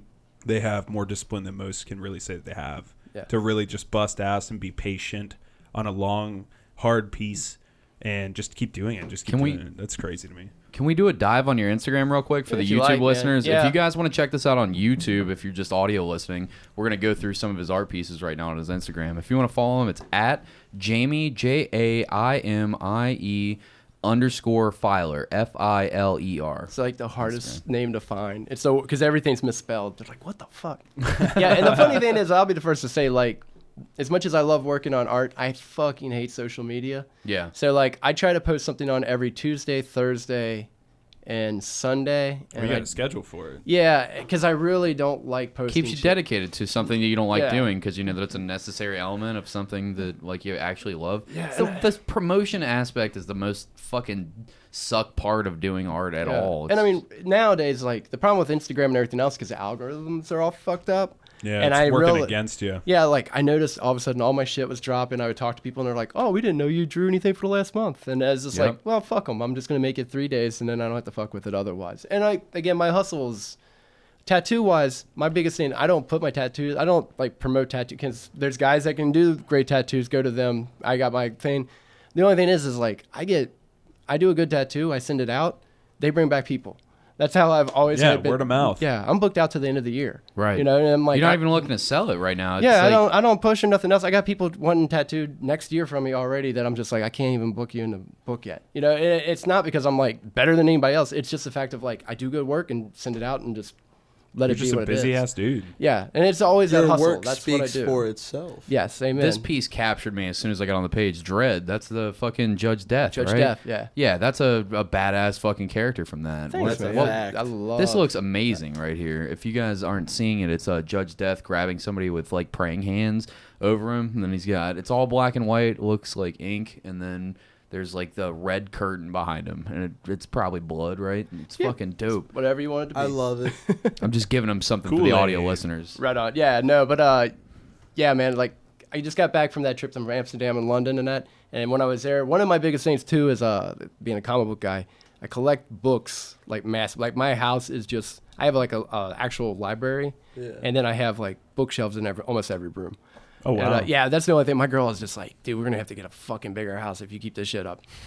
You're like a hoarder with books. I know. Oh, it's just Is it books or comic books and graphic novels It's specifically? everything, man. I got tattoo books. I got tattoo reference books. I buy comic books. If I go anywhere out of the country, out of the state, anywhere, the first thing I look up is bookstores and comic shops. Do you have a fucking Dewey Decimal System in your house for keeping no, all dude. these bitches It's- aligned? It's got a That's- computer with a server No, on man, it with it's all like the I have to have locations. very specific things. Like there's like one bookshelf that's tattoo books that are actual tattooer tattoo books. Then one bookshelf is reference book material that is not tattooer reference material, but it's stuff that could be used for tattoos. And then one book is like one row is like all my books from London, and one book is like all books that are like erotica or pornography imagery. And then one book, I mean, it just Dude, has you're to a be stacked like maniac. that. You're a Yeah, maniac. yeah, But it's- in a good way. This is what it takes to do what you're doing, man. To have all these fucking, like, have all these pokers in the fire. Yeah, all well, the irons in the fire. The guy that taught me tattooing is Christopher Sanders, who owns and operates Nightshade Inc. downtown. Yeah. He's one of the baddest motherfuckers. Like, hands down, there's no tattooer you'll ever put in the seat that won't give that dude props. Never gonna do that. That dude is one of the best drawlers I've ever seen in any media. And he taught me from day one, he's like, dude, you gotta, like, the best artists have the best libraries. Yeah. And so that was beat into my head from day one. And so I'm gonna have the best Probably got library. some know- like pretty valuable books, I'm sure. Oh yeah, too. yeah. That's the funniest thing. Our running joke is if someone broke into our house, they'd be like we have like a little TV. We don't. Yeah. We're just They'd be not like, into "Fuck." that shit. They'd be like, "Fuck, there's nothing here. Like nothing at all." And then I'm like, now there's like I have a Norman Rockwell book signed by Norman Rockwell. Holy I have shit. artwork on my wall by like very popular artists throughout every medium, signed, like live art and all this crazy There's shit. thousands and thousands. No one would know. thousands of No one dollars would know worth what of the fuck shit. they were like looking at. Like it'd be like, that's a worthless ass painting. I don't know. Yeah, book wise, it's bananas though. Yeah. How valuable is that? What was that book you said that you was signed? Norman Norman Rockwell. I mean, Rockwell? Norman Rockwell was a guy from the what did he paint in the 30s or 40s or something like that. Yeah, he was very- a prolific painter. Like he's like the Americana painter. Hold on. Show me a I'll picture, Pull, I'll 'cause I pull it gotta up. be You'll fa- know. You would him know immediately. I feel like Exactly. I'll know who it is. It's like whenever you think of like 50s advertisements or whatever the fuck, his Oh, I feel shit like I know what you're pops talking right about. Okay. up. Hold on. Not 50s. It's earlier than that. Okay, this all looks familiar. Yeah, but that's the that thing. looks all familiar. Yeah. If you're gonna be, that's always my thing. Is like I gotta surround myself with such high material that I have to live up to it. So anyway, back to the story though. When I was in London, I was hitting up every comic book shop and bringing home a bunch of 2000 AD and old Dread stuff Fuck that you yeah. can't buy here. Like, and so You can't looking get at- it anywhere around here. It's only London. Nah, that's the funniest thing, dude. Like all the books, like when you look at the price points, they're not even in American like. at all. Nah, it's all it's pound. only It's all pound system, pound European in Europe. market. Yeah. Okay. So it's like, yeah, I'll take all these. Did you go Yeah. in there like knowing what you were looking for? Yeah, I'm that big of a nerd. Like Oh, I that's actually, awesome. dude, I'm like looking shit up online and like prepping and yeah, it's really bad. Like there's like me and one of my homeboys who's a book collector and he dives deep because he works for the airline so he can fly to other places. So he's like reading all the fucking time. yeah, so there's just certain things, especially like a lot of books. Like there's a famous comic artist named Mobius, and he's French, right? Mobius So is tight. dude's insanely good. He died, and before he died, he had all these contracts with American publishers so they could print his books. Well, when he died, all those ended, and his family said, "You can have those rights, but we're gonna like double them," and nobody wants to afford them. So now all those books are so scarce. If you go to France, though, you can buy them. So my homeboy will just go to France, like Whoa. and pick up his This books. shit's wild. Yeah, dude. Whoa, what the fuck? Yeah. He's another level. I mean, the time that it's taken for him to do that, and he's doing gradients on every little piece of like all those polygons that he's drawing. Like He's this other is, level. Yeah. and this is insane amounts of time for me. Like if I'm sitting here doing this, I mean, I'm taking 5 years to do that, and he's probably cranking that in about what a week. He's doing that in a week. Dude's like prolific as shit. Like yeah, there was so much work from him. That's the thing that sucks is like we will never see it. You know, and that's the stuff that like when I'm out of town, I'm trying to always track down. Does that inspire you to travel too? To see things like that where it's like, there are certain things you can't just get from Google. Yeah. Like you actually have to leave the house, get in on an airplane, and fucking get out there. Well, that's one of the craziest things because nowadays everybody's answer is to go to Google. Mm-hmm. And so that's my answer for sure. Yeah, I don't like traveling at all. One of the best things ever is like, okay, so I'm going to use this as a good description. Like, eagle. I want an eagle tattoo. What do? You Google eagle tattoo. There's like the first one. Well, the cool thing is 9 out of 10 times you're gonna see 25 dudes with that same eagle tattoo. Yep. On. Yeah, it was there. It was the because first. It was there, right? 8 pages of results. I have this book that was printed like in the 60s. That is old banners. And actually, my homeboy Eamon that was here, I let him borrow it too, so he could get some Shout out copies to of it. Eamon Shout out to Hill Eamon. and Lish Crosland Hill. That's my homeboy. Go and check out Pigbone Comics. They're Pigbone bad Comics is motherfuckers. dope. He tattoos at Ballistics. Let's I don't get know if them he's on that again. hybrid image. Yeah, for sure. Let's for He's sure a get him beast. on again. He's still a beast. Yeah. Eamon, you got to goddamn come back. We're for sure. We He love has to you. be back. I don't know if you're listening, but we fucking love you guys. Come back. Keep going. Sorry. So Fucking man. anyway, though, like this book has all this eagle imagery in it that has never been scanned and downloaded onto Google. So by doing that, it's like a secret web. It's like the secret death claw technique in Kung Fu. You know, it's like as long as I have that book, I have something over somebody who's just using Google. Fucking everybody is using just Google. Like that's what And sets you apart. That's where that type of that's my thing is like as a martial artist, which I approach art like, I want to learn those techniques that are my advance. There's a little thing I do with a guillotine choke that's a trick that someone taught me that this dude that was like a lightweight champion taught me this one little trick. I don't show it to anybody. That's my trick. Can you show it us? Choke us? Can you choke Luke Let out me right choke you now? out and show this technique. But that's the thing, though. That little technique is the same as having that book. It's that one little advantage to get you a little further, That's a true. little bit better, you know. And that's how I approach like that stuff. So every time I go to anywhere, like again, a girlfriend and I will start talking about places, and like I'm using Google to look bookstores up. That's where my Google search is. Like, oh, I gotta find places and track shit down. What an exciting thing to collect, though. Yeah. You learn so much shit, I'm sure, too. Because I'm sure you read I absolutely read everything everything. you get. Yeah. I'm a dog How do you shit have reader, time for man. this shit, man? You do so much stuff. I don't know how I don't you have sleep time much. to read. No. You don't I'm sleep always much. on caffeine. So. Cocaine works too. I mean, not Just well. lines of coke I mean, everywhere. Yeah. You'll lose your mind. Yeah, your dick It'll don't go bad. work. Yeah. I mean, it doesn't work half the time anyway, but you're just hoping, you know. Like, send me strip clubs, you know, you're numbed out. I actually reading books at the strip club. It's just throwing money. While they're Have you dancing actually done over that? You Have ever you throw ever- pages Have you at ever them? drawn in the strip club before? Fuck, Brought dude. a sketchbook? It's what, actually, I was talking to this, my buddy's girlfriend the other night about this because she's an artist as well. And she was like, do you ever get that where you just see that perfect scene and you want to draw it? And I'm like, every time I'm in a titty bar, there's like that one angle and it'll be like the one red strobe light hits the girl and the colors are perfect on her. And I'm like, I want to draw you, and that's the creepiest thing I can tell you right now. You know, it's just like, but here's Here's $1. $4. Here's $1. Yeah. Here's a couple extra bucks for you to put your kid through college. I'm sure it's great. Thanks a lot. Yeah. Do you know? I don't want to see your kid's face tattooed on the back of So your you've ass been to right some- now. Not at all. You've been to a lot of strip clubs, I'm Maybe. assuming. Yeah. So have you been into some that are like, don't ever want to return to that one? Oh yeah. Like, I've been to some what's- dives, man. I want to hear a story like that. Oh, Like, dude. One of my the best. It was one of my birthdays, and we were starting off the night at a strip club down in Covington. We'll just leave it at that. it's like a pub crawl for strip It was clubs. a pub crawl, strip clubs. Yeah, we were gonna hit a Strip few. crawl. You know, we're gonna hit a few. So that was the first one though, and it was the running joke. We were like, we knew it was shitty, and we just went in, and we come up the stage, and it was like the weirdest fucking out of a movie scene because this chick, like the shadow, she had dark hair, and the shadows were hitting that face so hard you could barely see it, but like her body looked nice, you know, and she was like a dancing nice. silhouette. Yeah, and it was like. You ever watch Dusk Till Dawn when the chick turned into a vampire?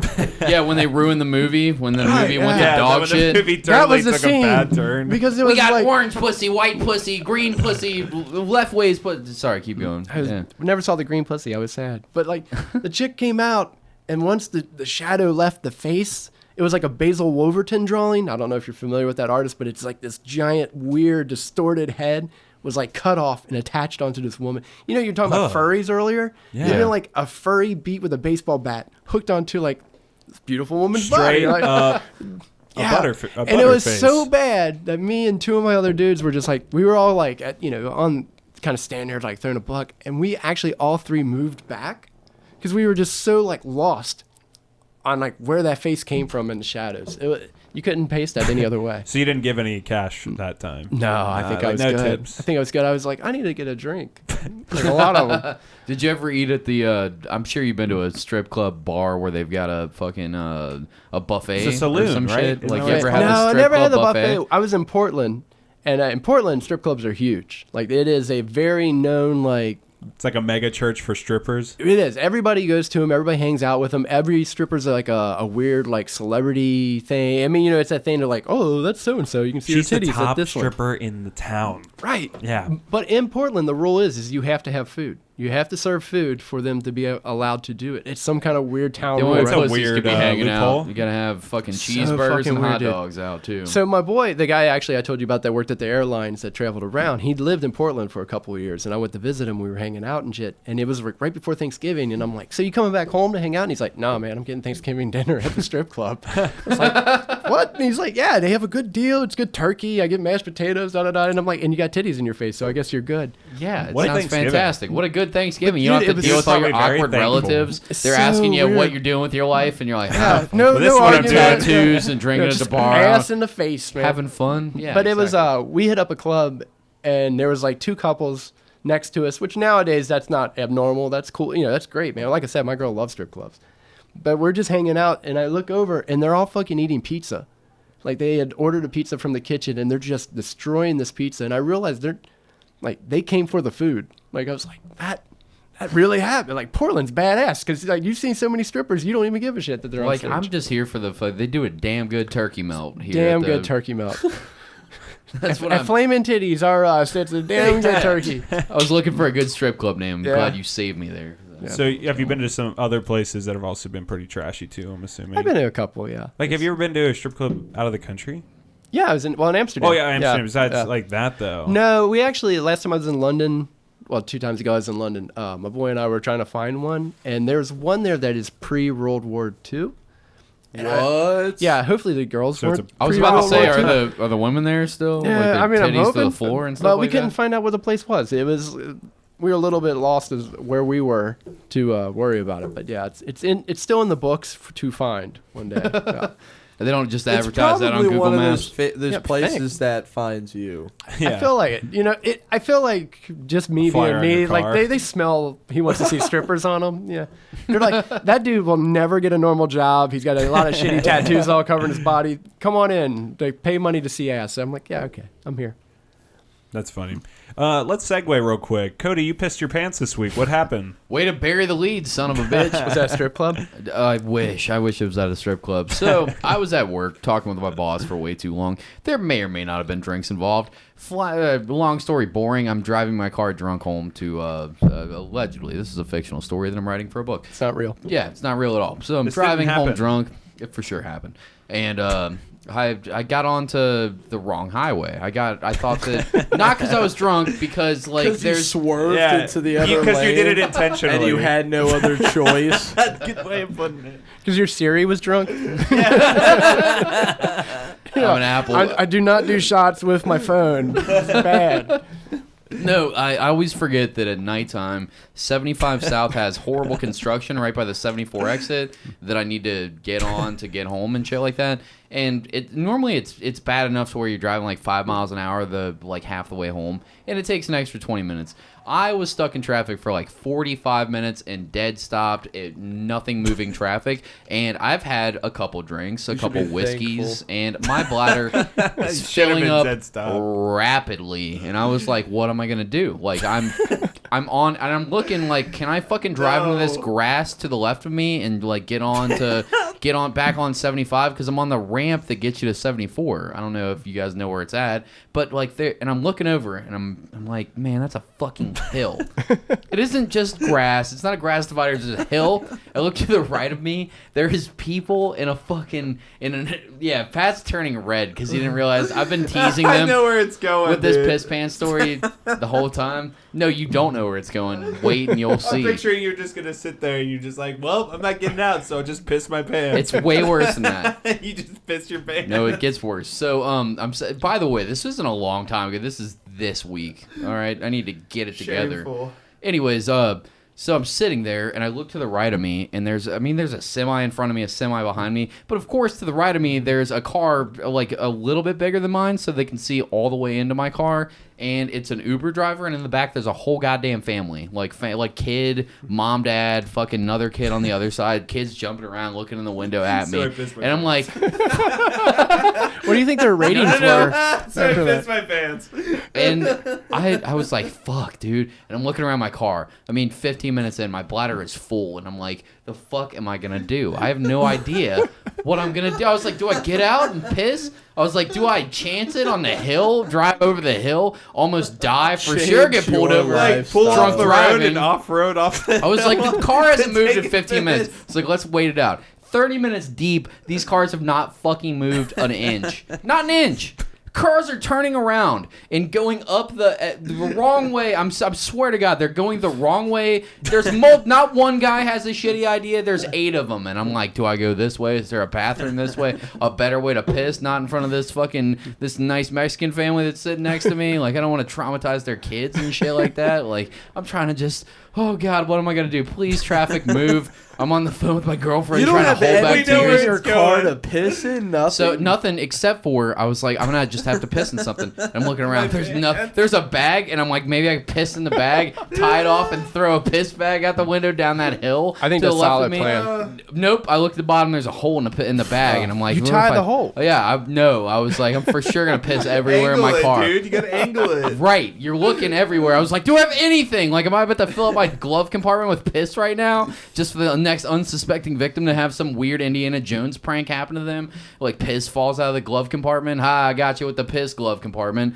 No, I'm looking around and I was like, oh, fuck, oh, God, what am I going to do? And then my grandma gave me an ashtray. And I was like, oh, okay, cool. Took the top off, throws it into my car. I empty all the cigarette butts out of the ashtray. Pull my dick out pretty discreetly. My windows are a little tinted. I'm hoping the Uber family next to me can't see what I'm doing. I piss. I fill it up. My bladder's still full as fuck. I drop the first thing of piss out of my window. Cool. Litter. I've got my Litter. system. No, I've got my I littered the piss. cigarette butts Littered first. what? And then Oh, I yeah. fill her up for the second time. Bladder feeling a little bit better, not much.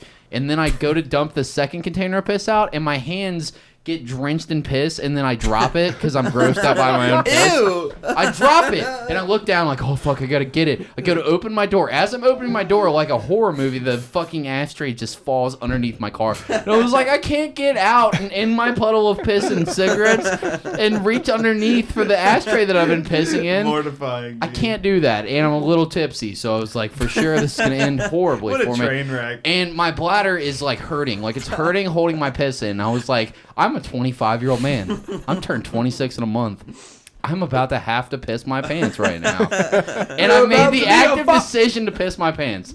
Yeah, I'm about to be a father. Can you believe I'm about to have kids? Piss Yeah. in his pants. I already have a kid. 2 kids. Yeah, and I was like, I'm going to just have to piss my pants. And do you know how hard it is to explain to your pregnant girlfriend that you didn't piss your pants because you were drunk? You pissed your pants because you didn't want to hurt your bladder. No, Here's you the did. worst part of the story. You walked in with Here is soaked the pants. absolute worst part of the story. After I made the decision, I have leather seats, so don't worry. It's all fine. I cleaned it up. Everything's good. Threw those pants away as soon as I got home. Took a shower. Everything's fine. You washed the seats? Girlfriend calls me Piss Pants the Clown now. That's a new thing that's happening in the relationship. It's like, I find it mildly hot. I don't know. It's a real story. She calls me Piss Pants the Clown. And I'm not mad at her for it because, yeah, I am Piss Pants the Clown now. What I love though is that you're gonna take this story and not take a lesson from it at all. Yeah, you're gonna do it again. You're gonna No, make no, no, the wait. same poor alcoholic mistake again. It's not because I'm a drunk. It's like if you would have drank too much iced tea, like I would have been like, I have to piss real bad. I'm You sure gotta it have the had- Gatorade but hold bottle, on. man. I'm sure Here's it the worst had part. nothing to do with it, Cody. As I was finishing the piss in my pants, traffic started to move. Yeah. 35 minutes into waiting in traffic. As you're like, After I pissed my pants, and I was like, could have just waited. So warm. could have just waited 5 more minutes. You can turn the heater down Did you now. feel any shame as you were like doing it? I Like, cried were a you like- little bit. Yeah. I cried a little. I'll be honest with you. I was So a you- little drunk. so I you- was like, this is what my life You're is. just like, man, it's just, Oh, God. I'm just Couple picturing tears, you. and I was like, get it together, you little bitch. Come on now. I started With your giving myself piss-covered Arlie hand. Ermy from Full Metal Jacket speeches in the fucking mirror. And then he fucking started drinking in the car. No. I'm just thinking, you know, all those movies where a dude's got to like cut his hand off because it's handcuffed to a bomb or shit. And he's just like, oh fuck, I gotta do this. And, you know, you build that up. That's just you, just waiting to like piss your pants. And you're like, oh god damn it! I mean, I know I gotta do it.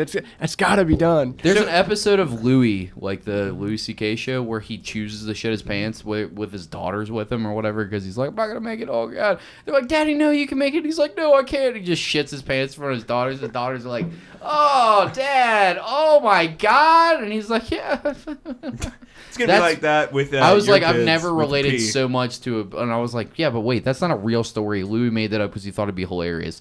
I actually did this, and I am ashamed of myself. As But you then I went to should be. work and made fun of myself, and everyone was real excited about the story. So I was like, well, the material went well. Let's try it out again on the podcast. Did you just come home with like piss-soaked pants and just straight up tell Allie like, "Hey, I pissed myself"? I told her when I was talking to her in the car when I was making the decision While you were to piss peeing? my I was gonna pants. say when you were peeing, was like, it like we're gonna I'm do doing like, it? I'm doing it I'm doing now. it right now. It's Patrick, so, how so did- warm. How Yeah. did So you I kind of un- like it. I don't know. Yeah. How didn't you understand that he was on the phone with her as he was crying? I totally got that when he said that. Oh, I missed that part. He was She for- made me feel he real was bad for about sure it. crying about She it. wasn't happy that I was at work drunk and whatever.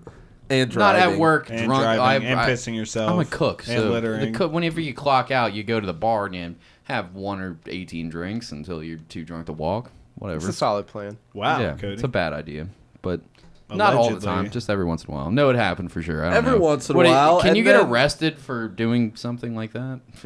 Not after it's done. Can't imagine. I mean, it's your Yeah. car. I mean, Yeah. you know, like, Ooh, his Hey, if I pants wanna- are covered in piss. that's the thing. Is like, what cop is like wanting to fuck with that? He's like, you pissed yourself. More the well, drunk driving Get the aspect of the hazmat team story. out here.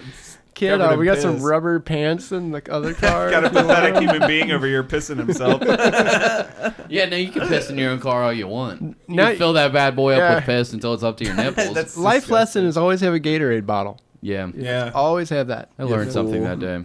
Yeah. Next time, take 75 North. That's what I learned. No, you're just putting bad habits in this fucking drunk's mind. He's like, as long as I got the piss bottle, I'm As long fine. as the piss bottle's in there, you I know. picture Cody as the kind of guy that's going to forget that he left the piss bottle in his car, and then it'll be a hot day at work. He'll come back, and that No, piss Cody's- it's like a brand new car smell. Oh, but you gotta do the piss. truck driver thing where you just chuck them out the window. and, the car, and hit the car Yeah, behind that's you. always the thing you need to be aware of every truck driver. Yeah, Just and it's piss getting bottles. closer Piss to Gatorade bottle about Yeah, to hit, man. crack your mirror. That's why you don't This- fuck with truck drivers. this It's not them freezing, running you over. It's the piss bottle. Cody's the type of guy that'll forget to empty the piss bottle. It's also this freezing temperature, Cody. So when you throw that piss bottle, it'll freeze on there. Keep that Yeah. car a little warm too. Yeah, A little it's yellow. true. just smash the bottle. You over could your just drop it windshield. into something else. The and funniest cool part of the story was people at work when I told this story didn't believe me, and then I was then. Then you're like, I'll piss my pants right now. watch. Well, one of the managers went outside.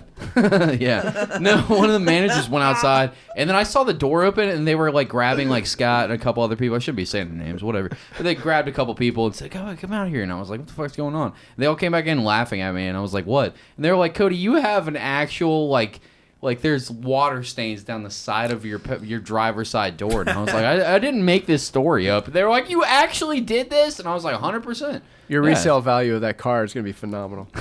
Yeah, I'm sure. What Did you clean what up your car? actually amazed me though was that you had the ability to like shut it off, not once but twice, full stop, to just piss, stop, dump, start up again, stop again, and then go. Oh, no, my Like, bladder felt when like it was I- going to then sit explode. there- Oh, I'm sure because That's why I had to piss my pants, because I already started. I'm not gonna I not can't finish. stop I'm not gonna midway. get a goddamn sex charge. I'm not pulling my dick out like I have to piss and just pissing in you- front of this nice Mexican family. No, I'm gonna piss my pants like a responsible American. All Yeah, right, you're that's just a the only way to do 26-year-old it, man goddammit. that pisses his pants still. 25. I'll He's fix gonna this change next it year. It's He's my just New about to Year have a resolution. child. He's about to be a father, and he's Yeah. still pissing He's his like, pants. January 1st, I swear to you, I probably won't, most likely. 2 days after Definitely my sort birthday. of won't pee my pants. Yeah, we do that 2 days after. Did you I clean got up your 2 car? days to piss my pants. You animal.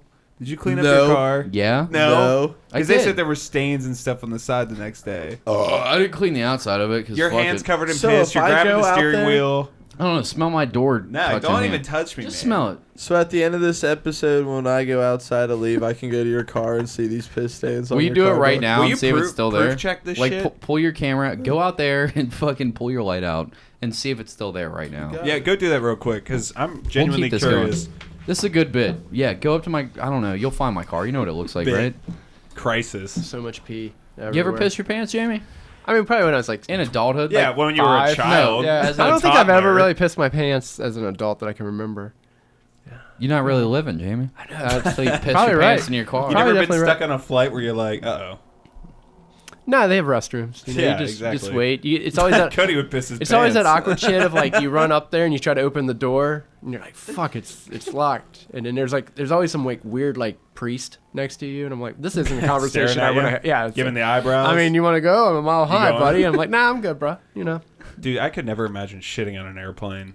Ever. I don't think I've ever had to. Like, surprisingly, No. my body's pretty good at being like, this is not the time to do this. Let's just relax. What's What the was your- longest flight you've That's been what- on? Ah, fuck, man. Exactly They're what I was going to ask. 11, 12 hours. Yeah, that's I've But I only been slept 4 more. Where are you hours going? for me, bro. That was from Portland to London.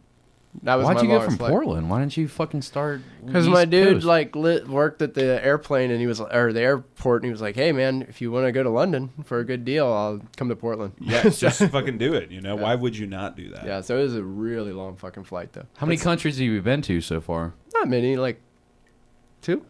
I've only been to London and Amsterdam. Yeah. You said Canada before. Well, yeah, I've been to Canada. Well, that didn't count. it counts. Come on. Does that really Why count? why is it not Put it on the count? list. I don't know. It's Canada. Is it just like pretty much the same as here? It's the except for same they say shit top here, three? I hear what he's saying. Fuck Canada. Yeah, I don't like fuck maple that syrup place. either. They're Yeah, really, remember South Park? They're Fuck just them. so freakishly nice there. It's not. I just hate the way that the top head separates from the bottom mouth part. It's true. Yeah, it's The weird. boot. It's very real. But no, yeah, I guess I've been to Canada too, but I guess that counts. I don't know. Like, it's weird. I don't count anything on this, area.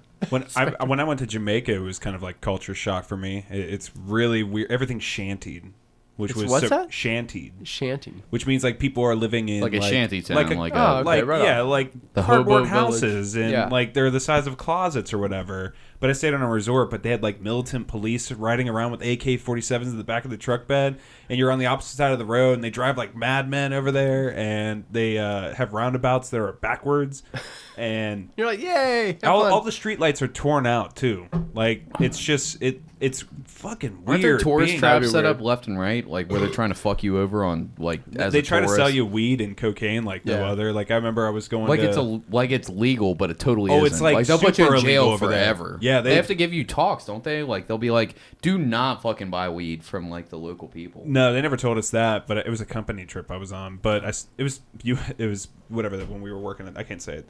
But basically when I went out there was like people that were like over across the privacy fence, like hopping up, pointing to a white bag. You want some? Want some? Or like people would ask me everywhere I went, people were offering me like marijuana, and I was like, I'm in Jamaica. How Can could you I tell say that one no? story about being in Jamaica? Yeah, I can tell it. I went to Jamaica as I was just saying, but some guy came up to me and he was like, "Hey, you smoke?" And I have all my tattoos out and shit, and I guess I looked like a guy that smoked weed. So he was like, I was like, yeah, sure, why not? I got $20 and like $1 to us is $114 to them. God damn. At least with the currency exchange rate at that particular time. And there was no piss. No piss. I couldn't see anything. It rained today, so Just left the doors open. I did Yeah. leave the piss there. That's why I was making it a whole bit because I never cleaned it. But now I'm disappointed. All right, it failed. Keep going, Pat. Tell your story. Yeah, he came back. He was a worker. He came back and he gave me 2 big ass joints, and I smoked it, and it was like really different from what I'm experienced over here, and it was super cool. The next day we had this open bar, and some guy came up to me and he's like, "Hey, do you happen to smoke weed?" And I was like, "Yeah, of course I do." And I was drunk as fuck, and I was like, I wasn't gonna say no. And he said, "Oh, do you mind if I give you some? I got a little too much extra, and I can't take it home." Because if you were going to take it home, you'd have to ship it home or something, allegedly. Ship it home in a package, and that's just too complicated in a foreign country, especially shanty. You said allegedly like you did it. Relax. No, I didn't. I'm just I'm saying. not mad at you. Whatever. You know what I mean? Just trying to cover my bases. Anyways, So this guy comes back with a black garbage bag, and it's the size of a football, and he puts it in my lap, and I was like, "Are you serious?" It was a dick? I was like, "It's a football." Yeah. It's a football size. It was dick. The way he was holding it. I was like, "This is gonna be a dick, right?" A satchel of cock. I opened it, and there was like these big ass stalks, like branches, and I was like, "You're giving me this?" And I'm drunk, and I'm thinking, if I was sober, I'd be like, "This is a sting. I'm getting fucking caught up in the justice system." But I took that to my fucking hotel room so quick. I was so quick. I snuck past all my coworkers and all that shit, and I got like 5 other people I was like smoking with the whole trip to come up, and we picked it apart, and it was the size of a fucking like mound of shit, dude. It was crazy. It was like a foot off the ground. Like, it was so much, and we tried to smoke as much as we could the whole time, and we just could not finish it all. So we ended up rolling it up and just giving it away the same way it was given to me, and people think it's really sketchy. Like, hey, you want some of this weed? Seriously, just take it for free. You're a cop. You're definitely a Jamaican cop, right? I look like one, right? You got tattoos. You're a cop. But it was pretty crazy. Like, while we were smoking it, like, the power would go out in the whole, like, vicinity of the island that we were at in the middle of the night. And it was weird. Just hearing all the fucking jungle noises and shit when all the power's out and everybody's screaming, like, "What is that?" And you're just blazed out of your mind on Jamaican weed. Could you imagine being high and the power lights cut out on the whole island? In a foreign area? Yeah. He doesn't smoke weed, so no, he couldn't imagine that. What are you talking That's about? every horror movie happening at once. Right, exactly. Well, like, there was a lot of murders down there. Yeah. Like, there's like this weird squatter rule too. Like, if you there's like a bunch of like 3-story houses you can buy for $8,000 American. You could buy down there if you wanted. And there's people that do squatting, and I guess squatting is like legal in a sort of way, where if you're there and you can get away with not getting caught, squatters' rights. You own the property, and there'd be a lot of that, and there's a lot of murder, and people go around with like fucking machetes and shit, and yeah, it's fucking crazy. Militant police all over the place. Yeah, you don't want to fucking fuck around over there. Yeah, everyone is like known sword fighters down there. Yeah, machete. They're all trained. Who knows? Machete fighters. Yeah. All right, but that's we my story. got 15 minutes left. Let's plug the last. You've done so much in your life. We've had so many fucking things to jump from topic to topic on. That's fucking awesome. The last one now that we're gonna get into is the C.R.E.A.M podcast. Yes. C.R.E.A.M. On what platforms? It's Comics Rule Everything Around Me. It's done with my buddy Ian, who Ian is a former. I don't know. You talk about me doing a lot of shit. That dude's done a whole lot of shit. But he's worked for a lot of magazines and books and things like that as a reviewer, as a critic, especially with music. His band that he played with, fuck man, I think they opened up for like every old punk rock band you can imagine. He's just like, yeah, so I was hanging out with Henry Rollins, and he was kind of being a dick and blah blah blah, and we were getting this. They're like throwing stories away that you're like, hold on, man, tell me the whole thing. Yeah, it's like, stop, talk more, please, about that. But he's a big really into music, and he was a critic for a large time for that when like magazines were actually a thing. They had to be published. We should get him on the show. You would love him. If he's interested, hey man, come on. Yeah, I'm sure he's a talker and a half. My favorite story, and I'm going to ruin one of his stories, but he'll tell it way better than me, is like the last time he ever smoked weed was with Snoop Dogg in the back of a van in California. Oh, wow. And his argument is always, I'll never top this, so I never need to smoke this again. That makes too much sense. Yeah, he's a lot of stories. He's a badass. But anyway, he's also a gigantic comic book fan. Yeah. And so he's also a writer of a lot of different books. Him and I have worked on small projects together and things like that. So C.R.E.A.M is a writer who reads comic books as a writer, and how he breaks down stories and what he thinks is good in that. And then me as majority, I write, but more for my art than anything else. So I'm the artist, and it's how we both view comics in a different format. So we have a lot of interesting discussions with that. I am falling all over this. Yeah, it's pretty fun. Sometimes we get old man about it, and we're just like, shit sucks. And Ian is like the bluntest human you will ever meet in life. Like, I mean, there is no one that is more blunt than that person. Like, Luke's 15 years your junior, and I guarantee he's a perfect match for that, because he's like, fucking shit sucks. Every time I try to talk to him about something I like, I'm like, nope, it's garbage, and I'll explain why it's garbage. Ad nauseum. Trust me, when you meet Ian, it's a whole different. Everything sucks. He would explain. He was happy to explain to everybody why everything sucks. I think we'll get along great. Oh, he's great. He's one of the nicest human beings at the same time. He's a great dude. But yeah, he never once what he's thinking the whole time. So, but yeah, we've been doing that podcast for a good while. We took a break, just a seasonal break. I got a little bit caught up with a lot of work stuff in the last few months. We're gonna do the best of, I think, 2 weeks. We're going to record that. Actually, our homeboy Eamon is going to be on it, and our other buddy, Justin Stewart, who is a badass artist. He works live art. He's the creator of the 6 Bomb Boards, which is what me and Tank do up here in Cincinnati. Yeah. He's the creator of it in Lexington. He's also a colorist that's worked on Spider-Man and all types of different books, and he's a badass artist. He's really, really good. But we're all getting together, and we're going to do like a 4-part, like the best books of the year and kind of do our reviews for them. So looking forward to that. And it'll be out in a couple weeks. But yeah, Comics World, everything around me, cream. Hell yeah. Man. I'm all into that. Yeah, that's really that's badass. right up my fucking And it's alley. local. It's right around this area, right? Like in Cincinnati. Yeah, we recorded. Yeah, Ian's lived here for quite a few years. He's originally from New York. That's another reason why he's super blunt.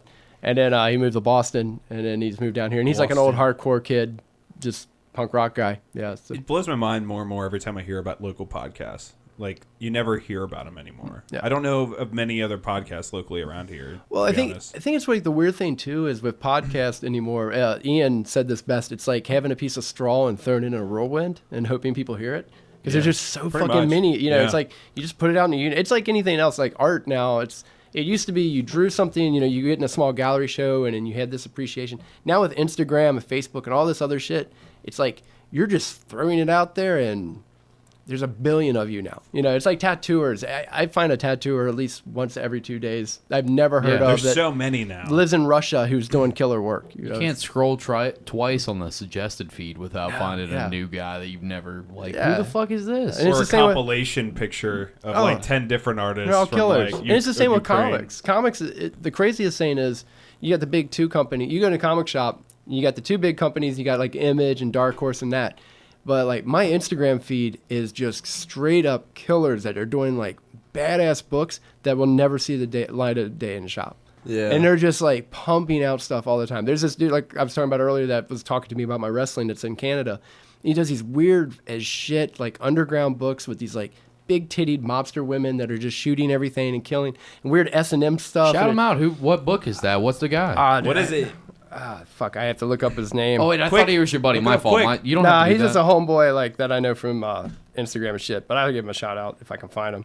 But anyway, that's the thing is like nobody would know that dude unless you looked him. Yeah, it's Japs. If you look it up, it's Jasper.Jubenvill. Jubenvill. I feel like Jubenvill, and it's just some kid that's just like I don't just want to draw crazy ass comics. I think you're right. Like, yeah, it's very hard to get noticed around these times, but I feel like we live in kind of like a golden age. Yeah, because you wouldn't have this opportunity otherwise. Yeah.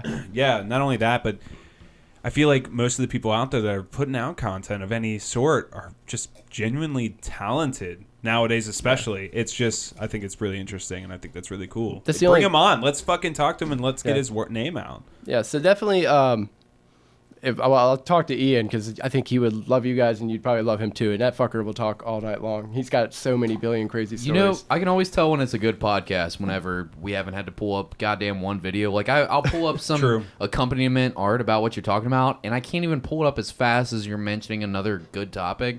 I'm sure that this guy will be the same way. Yeah, he's like good. Like that type of conversation is the type that makes for good podcasts. Yeah, so we'd love to talk to him if he's interested. And if you like comics and like, because that's the thing, we'll talk about comics and we'll go on a rant of like some random what's the best black metal band from 1996. You know, it goes into that. Why don't you both come back on? Yeah, maybe that'd be awesome. Be a good time. Yeah, we could do that. Seriously, definitely. Do you have an opinion on this? I'm sorry, he said best black metal band in '96. And do you have an opinion on this? I'm not even getting on my music stuff. Yeah, we're just not going there. All right. Sorry. next time. Next time. It's way too close to home for me. But it's like Gorgoroth for Well, sure. Let me argue this with you. I don't know about Gorgoroth. Dude, you talking about Gorgoroth? Dude, when I they used put to out do- Under the Sign of Hell, in the 90s, which is I used to probably the best second wave black metal album of all Jaimie time. slapped What are you him. saying Dude, I used to right do now? a. Don't flame and kick me, Jaimie. In high school, I used to put out a black metal, death metal, and thrash metal zine called Mordacity Zine. We actually had interviews with like Emperor and shit like that coming through there. Oh yeah, it's badass. Enslaved coming through there. Fuck, I wish Enslaved came through, but yeah, we did not have Enslaved. I would have probably blew my load all over. I would have pissed my pants in a car if we got.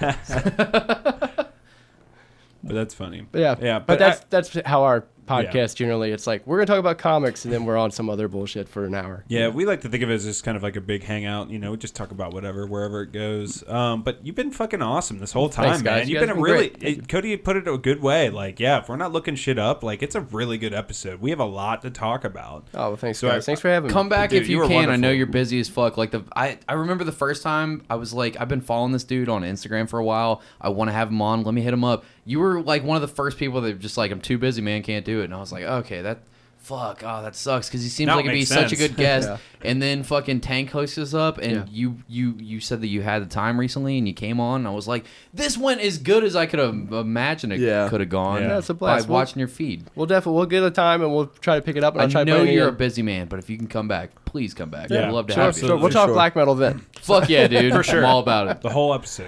Awesome. Anything else to plug before we get off here? Where can we find you? Oh, fuck. Well, my name is Jaimie, Jaimie, because everybody misspells it, and then Filer. If you Google me, it's going to be me or a female bodybuilder. She's pretty damn good looking. I ain't going to be mad if you check her out too, but, I'm just stating, we're the only two you're going to find. And then artofdoom.blogspot.com is my blog that I don't really... I put stuff up, but, you can find all my links through that. I got an Etsy store that I sell my comic books in that. I have my Instagram. My Facebook is... shit, I don't even go on there myself. Like, don't fuck with the social media. Go to the shop. Yeah, generally, yeah. Just go to the website, and then I post on Instagram, like I said, 3 days a week. I try to. Yeah. So sometimes I forget. Dude, thanks so much for coming on. Really? Thanks, guys. You Thanks have a lot, so many man. fun stories, man. Thanks, man. It was a Wow. great time talking to you I didn't about know dork shit. Yeah, Flaming Thanks, Kicks. guys. Flaming Kicks. Kicks, man. Check him out. He's Yeah, amazing. I'll have to. I'll dig out those photos and send you a picture of that. I think you guys get a laugh out of it. Absolutely. Fuck yeah, Fucking dude. send it on over. And if you find any of the deathmatch wrestling, post that on our Facebook page, the Bastards. I don't know if you're Podcast on group. that. We've lost If you're not control. on that, we've got a couple thousand people fucking sitting there talking bullshit. I don't know. It's 1,000 people, nonsense. whatever it is. Posting we have nonsense no memes. control over it. No control. If we can steer this more in It's the a hive direction of the mind. podcast, it would be better. So if you cult. ever fucking get a hold of your videos, put them on Post them YouTube. YouTube. We're Yeah. putting those bitches. I'm posting them every day to try to drag it back into the podcast realm. All right, well, check out Jaimie Filer. You guys will enjoy him. Cool. Thanks, We guys. Thanks sure for having did. me. Absolutely. Right on. Deuces. Peace.